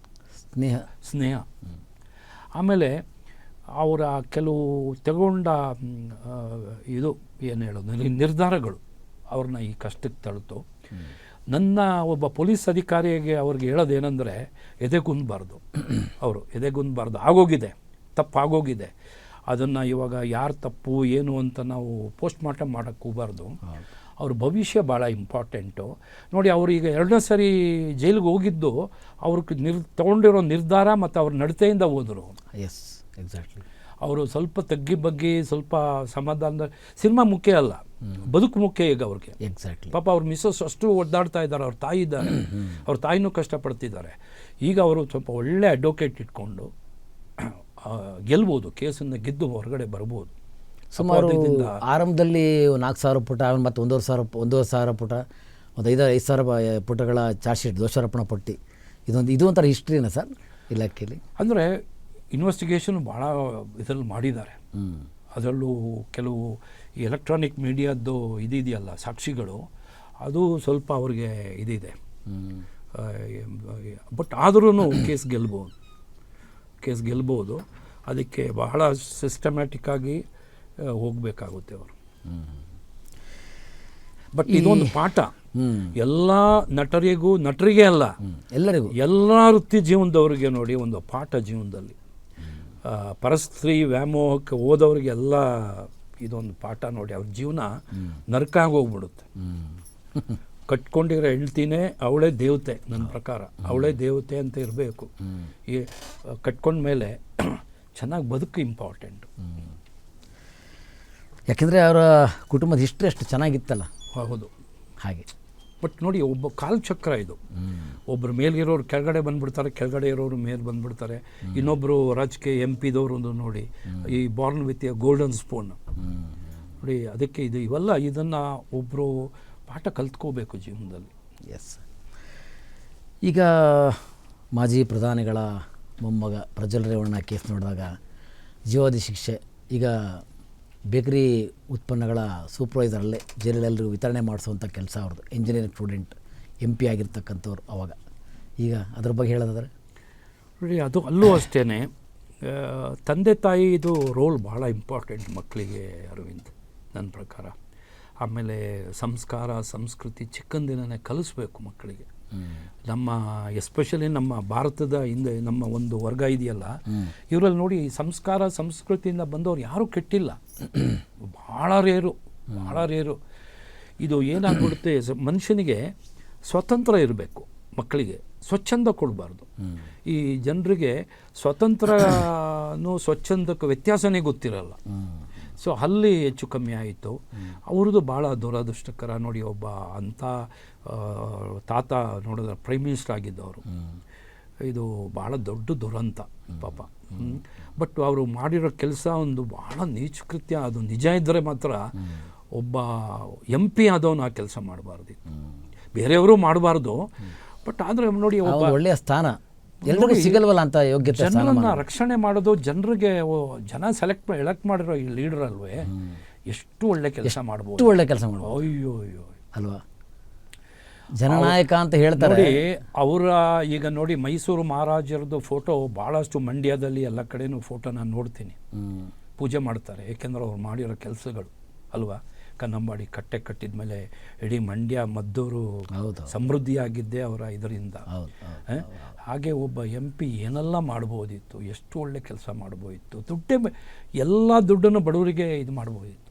ಅವರು ಎಲೆಕ್ಷನ್ಗೆ ಕ್ಯಾನ್ವಸೇ ಮಾಡೋದು ಬೇಕಾಗಿರಲಿಲ್ಲ ನನ್ನ ಪ್ರಕಾರ. ಅಂಥವ್ರು ಇದಾರಲ್ಲ ಸರ್? ಖಂಡಿತ ಇದ್ದಾರೆ ಅಂಥವ್ರು ಭಾಳ ಜನ, ನಾನು ಭಾಳ ಹತ್ರದಲ್ಲಿ ನೋಡಿದ್ದೇನೆ. ಬಟ್ ಏನೋ ಕಾಲಚಕ್ರ ನಡೀತಾ ಇರುತ್ತೆ, ಒಂದೊಂದು ಹಿಂಗೆ ಆಗೋಗ್ಬಿಡುತ್ತೆ. ಬಟ್ ಇದನ್ನು ಭಾಳ ಜನ ಉದಾಹರಣೆಯಾಗಿ ತಗೊಳ್ಬೇಕು. ಓಕೆ. ಆಮೇಲೆ ಹಣ ಇದೆ, ಕೋರ್ಟ್ ಏನು ಪೊಲೀಸ್ನ ಗೆಲ್ಬೋದು, ಕೋರ್ಟ್ ಗೆಲ್ಬೋದು ಅಂತ ಹೇಳಕ್ಕೆ ಹೋಗಬಾರ್ದು. ತಲೆಗಟ್ಟಿನ ಗೋಡೆ ಗಟ್ಟಿ ನೋಡೋಕ್ಕೆ ಹೋಗಬಾರ್ದು. ಗೋಡೆನೇ, ತಲೆನೇ. ನಿಮ್ಮ ನಿವೃತ್ತಿಯ ನಂತರ ಪ್ರಸ್ತುತ ಬದುಕಿನ ಪಾಠ ಕಲಿಯದೇ ಇರುವವರಿಗೆ ಹೇಳಬಹುದಾದ ಒಂದು ಮಾತು? ನೋಡಿ, ಒಂದು ನಾಟ್ ಓನ್ಲಿ ಡಿಪಾರ್ಟ್ಮೆಂಟ್ ಜನರಲ್, ನಾನು ಚಿಕ್ಕ ಮಕ್ಕಳಿಂದ ಹೇಳ್ಕೊಂಬರ್ತೀನಿ. ನಮ್ಮ ಜೀವನದಲ್ಲಿ ಒಂದೊಂದು ಫೇಸಸ್ ಇದೆ, ಒಂದೊಂದು ಬದುಕಿನ ಒಂದು ವರ್ಗ. ನನ್ನ ಪ್ರಕಾರ 1 ವಯಸ್ಸಿಂದ 12 ವಯಸ್ಸಿನವರೆಗೆ ಮಗು. ಅದಕ್ಕೆ ಬುದ್ಧಿ ಬೆಳೆದಿರೋಲ್ಲ. ಬುದ್ಧಿ ಮೆದುಳು ಬೆಳೆಯೋದೇ 12 ವರ್ಷ ಆದಮೇಲೆ, ಮೆಚುರಿಟಿ ಆದಮೇಲೆ, ಅಲ್ಲಿವರೆಗೆ ಅದು ಮಗು. ಸೊ ಅದನ್ನು ಮಗುವಾಗೇ ಸಾಕಬೇಕು. ಆಮೇಲೆ ಮೆಚುರಿಟಿ ಆಗುತ್ತಲ್ಲ 12-13ಇಂದ, ಗಂಡು ಮಗು ಇರ್ಬೋದು, ಹೆಣ್ಮಗು ಇರ್ಬೋದು. ತಂದೆ ತಾಯಿ ಅವ್ರಿಗೆ ಒಳ್ಳೆ ಸ್ನೇಹಿತನಾಗಿರಬೇಕು. ತಂದೆಯಾಗಿ ತಾಯಿಯಾಗಿದ್ರೂ ಸ್ನೇಹಿತ ಆಗಿರಬೇಕು. ಅವ್ರ ಜೊತೆ ಮನಸ್ಸು ಬಿಚ್ಚಿ ಮಾತಾಡಬೇಕು. ಎಕ್ಸಾಕ್ಟ್ಲಿ. ಅವರ ಸೆಕ್ಸ್ ವಿಲಾಂಗ್ ಇದು ಇರ್ಬೋದು, ಬದುಕಿರ್ಬೋದು, ಯಾಕೆ ಓದಬೇಕು, ಓದಿ ಕೆಲಸ ಯಾಕೆ ತೊಗೊಳ್ಬೇಕು, ಇದನ್ನು ಅವ್ರಿಗೆ ಹೇಳ್ಕೊಂಡು ಹೋಗಬೇಕು, ಮಾತಾಡಬೇಕು ಅವ್ರ ಜೊತೆ. ನೋಡಿ, ಆ 12-13 ವರ್ಷದಿಂದ 24-25 ವರ್ಷದವರೆಗೆ ಭಾಳ ಮುಖ್ಯ ಅರವಿಂದ್. ಈ 10-12 ವರ್ಷನೇ ಮುಂದೆ ಅವರ ಭವಿಷ್ಯ. 40-50 ವರ್ಷ 60 ವರ್ಷದ ಪ್ರತಿಫಲ ಈ 10 ವರ್ಷ 12 ವರ್ಷದಲ್ಲಿದೆ. ಅದನ್ನು ಮಕ್ಕಳಿಗೆ ಹೇಳ್ಕೊಡ್ಬೇಕು. ಓಕೆ. ನೀವು ಈ 12 ವರ್ಷ ಒಳ್ಳೆ ಓದಿ ಒಂದು ಪೊಸಿಷನ್ ಬಂದುಬಿಟ್ರೆ ಮುಂದೆ 40-50 ವರ್ಷ ನೀವು ಸುಖದ ಸುಪ್ಪತ್ತಿಗೆಲ್ಲಿರ್ಬೋದು, ಮತ್ತು ಒಳ್ಳೆ ಕೆಲಸ ಮಾಡ್ಬೋದು, ಜನರಿಂದ ಮೆಚ್ಚುಗೆ ಪಡಿಬೋದು, ಎಲ್ಲನೂ ನೀವು ಅನುಭವಿಸ್ಬೋದು. ಬಟ್ ಈ 10-12 ವರ್ಷನೇ ಜೀವನದಲ್ಲಿ ಮುಖ್ಯ ಘಟ್ಟ ನನ್ನ ಪ್ರಕಾರ. ಈ 10-12 ವರ್ಷದಲ್ಲಿ ಅವರು ಓದಿ ಚೆನ್ನಾಗಿ, ನನ್ನ ಪ್ರಕಾರ ಭಾಳ ಬುದ್ಧಿವಂತ ಇಲ್ದಿದ್ರೂ ಒಳ್ಳೆಯ ಒಂದು ಅಭ್ಯಾಸ ಇರಬೇಕು, ಗುಣಲಕ್ಷಣಗಳು ಬರ್ತವೆ. ಅಭ್ಯಾಸ ಭಾಳ ಮುಖ್ಯ. ಒಂದು ಹೆಲ್ತು, ಡ್ರಿಂಕ್ಸ್ ಮಾಡಬಾರ್ದು, ಸಿಗರೇಟ್ ಸೇದಬಾರ್ದು. ನೋಡಿ, ಈ ಸಿಗರೇಟ್ ಅಷ್ಟು ಕೆಟ್ಟದು. ಇವತ್ತು ನಾನು ನೋಡ್ತೀನಿ ಹೆಣ್ಮಕ್ಳು ಸಿಗರೇಟ್ ಸೇದುವಾಗ ಆಶ್ಚರ್ಯ ಆಗುತ್ತೆ. ನಾನು ಇವತ್ತು ನೋಡಿ, ನಮ್ಮ IPS ಆಫೀಸರ್, ನಿಮಗೂ ಭಾಳ ಪರಿಚಯ, ಅವರು one of the most handsome Karnataka hero. ಅವರು ನನಗೆ MMLCಯಿಂದ ಪರಿಚಯ. ಅವರು ಇಂಟೆಲಿಜೆಂಟ್ ಅಂದರೆ ಎಕ್ಸ್ಟ್ರಾರ್ಡಿನರಿ ಬ್ರಿಲಿಯಂಟ್. ಯೂನಿಫಾರ್ಮ್ ಹಾಕಿದ್ರೆ ಒಳ್ಳೆ ಧರ್ಮೇಂದರ್ ಇದ್ದಂಗೆ ಇರೋರು. ಆಮೇಲೆ ಅವರು MMLCಲ್ಲಿ ಭಾಳ ಕ್ಲೋಸ್ ಆದರು. ಆಮೇಲೆ ಇಲ್ಲಿ ಬಂದರು, ಇಲ್ಲಿ ನನಗೆ ಅಡಿಷನಲ್ ಕಮಿಷನರ್ ಆದರು. ಭಾಳ ಸಿಗರೇಟ್ ಸೇದವರು. ಅದು AC ರೂಮಲ್ಲಿ. ನನ್ನನ್ನು ಭಾಳ ಇಷ್ಟ. ಕೆಲವು ಭಾಳ ಜಟಿಲವಾದ ಸಮಸ್ಯೆ ಕೊಟ್ಟಿದ್ದಾರೆ. ಅದರದ್ದೇ ಒಂದು ಸ್ಟೋರಿ ಇದೆ, ನಿಮಗೆ ಹೇಳಿದ್ರೆ ಆಶ್ಚರ್ಯ ಆಗುತ್ತೆ. ಒಬ್ಬ ಪೊಲೀಸ್ ಅಧಿಕಾರಿ ಈ ಕೆಲಸನೂ ಮಾಡಬಹುದಾ ಅಂತ. ಬಟ್ ನಾನು ಅವ್ರಿಗೆ ಹೇಳ್ತಿದ್ದೆ, ನೋಡಿ ಸರ್, ನಾನು ವಯಸ್ಸಲ್ಲಿ ನಿಮಗೆ ದೊಡ್ಡವನು, ಹೈರಾರ್ಕಿಲ್ ನಾನು ಚಿಕ್ಕವನು. ನೀವು IPS ADG, ನಾನು ACP. ಬಟ್ ಒಂದು ಹೇಳ್ತೀನಿ ಸರ್, ಸಿಗರೇಟ್ ಸೇದಬೇಡಿ ನೀವು ದಯವಿಟ್ಟು. ಒಂದು ನಿಮ್ಮ ರೂಮಲ್ಲಿ ಕೂತ್ಕೊಳ್ಳೋಕೆ ನನಗೂ ಕಷ್ಟ ಆಗ್ತಾಯಿದೆ. ಎರಡನೇದು, ಸರ್ ಈ ಸಿಗರೇಟಿಂದ ಎಷ್ಟು ಕೆಟ್ಟದಾಗುತ್ತೆ ಗೊತ್ತಾ ಸರ್, ನಾನು ಭಾಳ ಹತ್ರದಲ್ಲಿ ಏನು ಬೇಡ ಸರ್, ನೀವು ತಗೊಳ್ತಿರಲ್ಲ ಸಿಗರೇಟ್ ಪ್ಯಾಕ್ ಅದ್ರಲ್ಲಿ ಒಂದು ಫೋಟೋ ಹಾಕಿರ್ತಾರೆ, ನೋಡಿದ್ದೀರ ನೀವು? ಸಿಗರೇಟ್ ಬಗ್ಗೆ ಇಂಜೆಕ್ಟ್ ಹೆಲ್ತ್ ಅಂತ ಕೇಳಿ ಬಂದಿರ್ತಾರೆ. ಫಸ್ಟು ಭಾಳ ಇದ್ರಲ್ಲಿ ಮಾತು ಇಲ್ಲಪ್ಪ, ಆಮೇಲೆ ನಾನು ಹೋದಾಗ ನೋಡಪ್ಪ ನೀವು ಹೋಗೋವ್ರಿಗೂ ನಾನು ಸಿಗರೇಟ್ ಸೇದಲ್ಲಪ್ಪ ಅನ್ನೋರು. ಬಟ್ ಅವರು ಕೊನೆ ಕಾಲದಲ್ಲಿ ಹೆಂಗೆ ತೀರ್ಕೊಂಡ್ಬಿಟ್ರು ಅಂದರೆ, ಅವರು ನೋಡಿದಾಗ ಎಂಥ ಸುಹೃದ್ರೂಪಿ ಇದ್ದರು ಅರವಿಂದ್, ಮುಖಾಲ ವಿಕಾರ ಆಗ್ಬಿಡ್ತು ಪಾಪ. ಆಮೇಲೆ ಮೆಟ್ಲತ್ತಕ್ಕಾಗ್ತಿರ್ಲಿಲ್ಲ. ಅವ್ರು ಪ್ರಮೋಷನ್ ಆಗಿ ಒಂದು ಇದಕ್ಕೆ ಹೋದರು. ಏನು ಸರ್ ಇಲ್ಲಿದ್ದೀರ ಮೇಲೆ ಅಲ್ವಾ ಡಿ ಜಿ ರೂಮ್ ಅಂದರೆ, ಇಲ್ಲ ಅಶೋಕ್ ನನಗೆ ಮೆಟ್ಲೆ ಹತ್ತಕ್ಕಾಗಲ್ಲ ಅಂದರು. ಕ್ಯಾನ್ಸರ್ ಆಗ್ಬಿಡ್ತು ಅವ್ರಿಗೆ. ಈ ಸಿಗರೇಟ್ ಇದೆಯಲ್ಲ ಅರವಿಂದ, ನೋಡಿ ನಾವು ಎಂಥ ಟೆನ್ಷನಲ್ಲಿ ವರ್ಕ್ ಮಾಡಿದ್ದೀವಿ ಅಂದರೆ, ಅದು ಹೇಳ್ತಾರೆ ಏನು ಸಿಗರೇಟ್ ಸೇರಿಬಿಟ್ರೆ ಟೆನ್ಷನ್ ಹೋಗ್ಬಿಡುತ್ತೆ ಅನ್ನೋ ಮಣ್ಣಂಗಟ್ಟಿ. ಅದು ಒಂದು ವೀಕ್ನೆಸ್ ಮನುಷ್ಯನು, it is just A weakness. Yes sir. So ಅದರಿಂದ ಮಕ್ಕಳಿಗೆ ಏನು ಹೇಳೋದು ಅಂದರೆ, ಅಭ್ಯಾಸ ಭಾಳ ಮುಖ್ಯ. ಡ್ರಿಂಕ್ಸು ಮತ್ತು ಇದು, ಮತ್ತು ಗ್ಯಾಮ್ಲಿಂಗ್ ಆಡಬಾರ್ದು. ಈಗಂತೂ ವಿಪರೀತ ಗ್ಯಾಮ್ಲಿಂಗ್ ಬಂದಿದೆ ನೋಡಿ, ಬದುಕು ನರಕ ಆಗಿಬಿಡುತ್ತೆ. ಈ ಒಂದು ಒತ್ತಡ ಅಥವಾ ಈ ಅಭ್ಯಾಸಗಳನ್ನು ಬೆಳೆಸ್ಕೊಳ್ಳದೆ ಭಾಳ, ನಾನು ಹೇಳಿದ್ನಲ್ಲ, ನಾನು ಫೇಲು ಜಸ್ಟ್ ಪಾಸು ಜೀವನದಲ್ಲಿ 35-40% ನಂದು, ಅದಕ್ಕಿಂತ ಜಾಸ್ತಿ ಇದೆ ಹೋಗಿಲ್ಲ, ಯಾಕೋ ಗೊತ್ತಿಲ್ಲ. ಬಟ್ ಬದುಕಿನ ಪಾಠ ಕಲ್ತ್ಕೊಬೇಕು. ಬದುಕು ಭಾಳ ಸುಂದರ. ಒಂದು ಸರಿ ಒಳ್ಳೆ ಚೆನ್ನಾಗಿ ಓದಿ ಒಂದು ಕೆಲಸ ಗಿಟ್ಟಿಸ್ಕೊಂಡ್ಬಿಟ್ರೆ ಅಲ್ಲಿಂದ ಭಾಳ ಬ್ಯೂಟಿಫುಲ್ಲಾಗಿ ಬದುಕ್ಬೋದು ಅಂತ ನನ್ನ ಒಂದು, ಅದಕ್ಕೆ ಉದಾಹರಣೆನೇ ನಾನು. Yes sir. ನನ್ನ ಎಕ್ಸ್ಪೀರಿಯನ್ಸಿಂದ ಮಾತಾಡ್ತೀನಿ. ಎಕ್ಸಾಕ್ಟ್ಲಿ. ಯಾಕಂದರೆ ನಾನು ಸಮಾಜಕ್ಕೆ ಭಾಳಷ್ಟು ಕೊಡುಗೆ ಕೊಟ್ಟಿದ್ದೇನೆ. ನಾನು ಕೇಳ್ಬೋದು, ಏನಪ್ಪ ಇವನು ಇಷ್ಟೆಲ್ಲ ಮಾತಾಡ್ತಾನೆ ಅಂತೇಳಿ. ಬೆಂಗಳೂರಿನಲ್ಲಿ ರೌಡಿಗಳ ಹಾವಳಿನ ನನ್ನ ಸಮಕಾಲೀನ ಪೊಲೀಸ್ ಅಧಿಕಾರಿಗಳಲ್ಲಿ ಜೊತೆ ಮಟ್ಟ ಹಾಕಿದ್ದೀನಿ, to the cost of my life. ವೀರಪ್ಪನ ಇದರಲ್ಲಿ ನನ್ನ ಜೀವನ ಹಂಗೆ ತೊರೆದು, ನನ್ನ ಹೆಂಡ್ತಿನ ವಿಧವೆ ಹೆಂಗೆ ಬದುಕಬೇಕು ಅನ್ನೋದು ಕಲಿಸಿ ಬದುಕೋದು ನಾನು ಇವತ್ತು. ಯಾಕೆ ಅದರಿಂದ ನನ್ನ ಒಂದು ಮಾತಾಡೋದಕ್ಕೆ ನನಗೊಂದು ಹಕ್ಕಿದೆ ಅಂತ ತಿಳ್ಕೊಂಡು ಮಾತಾಡ್ತೀನಿ. ಯಂಗ್ಸ್ಟರ್ಸ್ ಆರ್ ದ ಫ್ಯೂಚರ್, ಇವರು ಪಿಲ್ಲರ್ಸ್ ಆಫ್ ದ ಸೊಸೈಟಿ. ಅವರು 30-40 ವರ್ಷಕ್ಕೆ ಹೃದಯಾಘಾತ ಸತ್ತೋದ ಅಂತ ಹೇಳಿದ ಬೇಜಾರಾಗುತ್ತೆ ನೋಡೋದ. ಅದರಿಂದ ಒಳ್ಳೆಯ ಅಭ್ಯಾಸ, ಆರೋಗ್ಯ ಭಾಳ ಮುಖ್ಯ. Yes sir. Thank you sir. ತಾವು ತಮ್ಮ ವೃತ್ತಿ ಮತ್ತು ನಿವೃತ್ತಿಯ ನಂತರ ಇರ್ತಕ್ಕಂಥ ಅನುಭವದ ಪಾಠಗಳನ್ನು ಗ್ಯಾರಂಟಿ ನ್ಯೂಸ್ ಹಂಚ್ಕೊಂಡಿದ್ದೀರಿ. ನಾನು ಕೂಡ ಆಭಾರಿಯಾಗಿದ್ದೀನಿ. ಗ್ಯಾರಂಟಿ ನ್ಯೂಸ್ನ ಕೂಡ ನಿಮಗೆ ಕೃತಜ್ಞತೆ. ವೀಕ್ಷಕರ ಪರವಾಗಿ ಕೂಡ ನಿಮಗೆ ಹೃತ್ಪೂರ್ವಕ. ನನಗೆ ನಮ್ಮ ಮಾಧ್ಯಮ ಮಿತ್ರರು ನಾನು ಚೈನ್ ಸ್ನ್ಯಾಚಿಂಗ್ ಹಿಡಿದ ಮೇಲೆ ಭಾಳ ಕ್ಲೋಸ್ ಆದರು. ಎಸ್ ಸರ್, ಭಾಳ ಕ್ಲೋಸ್. ಈಗ ನಿಮ್ಮ ರಂಗ ಅಂತಿದ್ವಿ, ನಮ್ಮ ಮಧು ತೀರ್ಕೊಂಡ್ರು. ಆಮೇಲೆ ಭಾಳ ಜನ ಪಾಪ. ನೀವು ಭಾಳ ವರ್ಷದಿಂದ ಪರಿಚಯ ನನಗೆ ಅರವಿಂದ್, ತುಂಬ ಪ್ರೀತಿ ನಿಮ್ಮ ಮೇಲೆ. ಆಮೇಲೆ ಜೊತೆಗೆ ನಿಮ್ಮದು ಗ್ಯಾರಂಟಿ ಇದು ಭಾಳ ಚೆನ್ನಾಗಿ ಬರ್ತಾ ಇದೆ. ತುಂಬ ವಿಶೇಷವಾದ ಯಾವುದು ಟಿ ವಿನಲ್ಲಿ ಬರದೇ ಇರೋ ಪ್ರೋಗ್ರಾಮ್ಸ್ ನಾನು ನೋಡ್ತೀನಿ. ತುಂಬ ಇದು ಕರ್ನಾಟಕದಲ್ಲಿ ಒಳ್ಳೆಯ ಒಂದು ಮೈಲಿಗಲ್ಲಾಗಲಿ. ಇದು ಬರೀ ನ್ಯೂಸ್ ಕೊಡೋದಲ್ಲ, ಜೀವನ ಮಕ್ಕಳಿಗೆ ಬದುಕಿನ ಪಾಠನೂ ಕಲಿಸ್ಕೊಡ್ಬೇಕು. ಬದುಕು ಹಿಂಗಿದೆ, ಅದನ್ನು ಕಲಿಸ್ಕೊಡ್ಬೇಕು ಮಕ್ಕಳಿಗೆ. ಅವ್ರಿಗೆ ಒಂದು ತಂದೆ ತಾಯಿಗಳಿಗೂ ಒಂದು ಬುದ್ಧಿ ಹೇಳಬೇಕು. ಬರೀ ನಿಮಗೆ ನಿಮ್ಮ ವೃತ್ತಿ ಸಂಪಾದನೆ ಮುಖ್ಯ ಅಲ್ಲ, ಮಕ್ಕಳು ಭಾಳ ಮುಖ್ಯ. ಮಕ್ಕಳನ್ನೂ ಬೆಳೆಸಬೇಕು. ಇದೇ ಬದುಕಿನ ಪಾಠ ಇದು. Thank you sir. ನೀವು ಅಷ್ಟೇ ಮನಸ್ಸು ಬಿಚ್ಚಿ ಮಾತಾಡಿದ್ದೀರಿ, ನಾನು ಮನಸ್ಸು ಬಿಚ್ಚಿ ಹೇಳದೇ ಇರೋ ವಿಚಾರ ಮಾತಾಡಿದ್ದೀನಿ. ನಿಮಗೆ, ನಿಮ್ಮ ವೀಕ್ಷಕರಿಗೆ ಮತ್ತೊಮ್ಮೆ ನಮಸ್ಕಾರಗಳು. Thank you sir. ವೀಕ್ಷಕರೇ, ಅಶೋಕ್ ಕುಮಾರ್ ಅಲಿಯಾಸ್ ಟೈಗರ್ ಅಶೋಕ್ ಕುಮಾರ್ ಅಂಥೇಳಿ ಕರೆಸ್ಕೊಂಡಿರ್ತಕ್ಕಂಥ ವ್ಯಕ್ತಿ ಇವತ್ತು ನಿಮ್ಮೆದುರಿಗೆ ವೃತ್ತಿಯಲ್ಲಿ ಮತ್ತು ನಿವೃತ್ತಿಯ ನಂತರ ಏನೇನು ಆಯಿತು ಅಂತಕ್ಕಂಥ ಅಗಾಧವಾದ ಒಂದು ಅಭಿಪ್ರಾಯ, ಮಾಹಿತಿ, ಅನಿಸಿಕೆಯನ್ನೆಲ್ಲ ಹಂಚಿಕೊಂಡಿದ್ದಾರೆ. ಹಾಗೆಯೇ ಭಾಳ ಮುಖ್ಯವಾಗಿ ಗಮನಿಸಬೇಕಾಗಿರುವಂಥ ವಿಚಾರ ಅಂದರೆ, ಕೊನೆಯ ಸಾಲಿನಲ್ಲಿ ಬದುಕಿನ ಪಾಠ, ವೃತ್ತಿಯ ಜೊತೆಗೆ ಬದುಕಿನ ಪಾಠವನ್ನು ಯಾರು ಕ್ರೋಢೀಕರಿಸಿಕೊಳ್ತಾರೆ ಅಂಥವರ ಜೀವನದ ದಾರಿ, ಸದುದ್ದೇಶ ಎಲ್ಲವೂ ಚೆನ್ನಾಗಿರುತ್ತೆ ಅಂತಕ್ಕಂಥ ಮಾತಿದೆಯಲ್ಲ, ಅದು ಸತ್ಯಕ್ಕೆ ಹತ್ತಿರವಾಗಿರ್ತಕ್ಕಂಥ ಮಾತು ಅಂತ ಹೇಳ್ತಾ ಕಾರ್ಯಕ್ರಮನ ಮುಗಿಸ್ತಾ ಇದ್ದೀನಿ. ನೋಡ್ತಾ ಇರಿ ಗ್ಯಾರಂಟಿ ನ್ಯೂಸ್, ಸುದ್ದಿ ಖಚಿತ, ನ್ಯಾಯ ನಿಶ್ಚಿತ. ಗ್ಯಾರಂಟಿ ನ್ಯೂಸ್, ಸುದ್ದಿ ಖಚಿತ, ನ್ಯಾಯ ನಿಶ್ಚಿತ.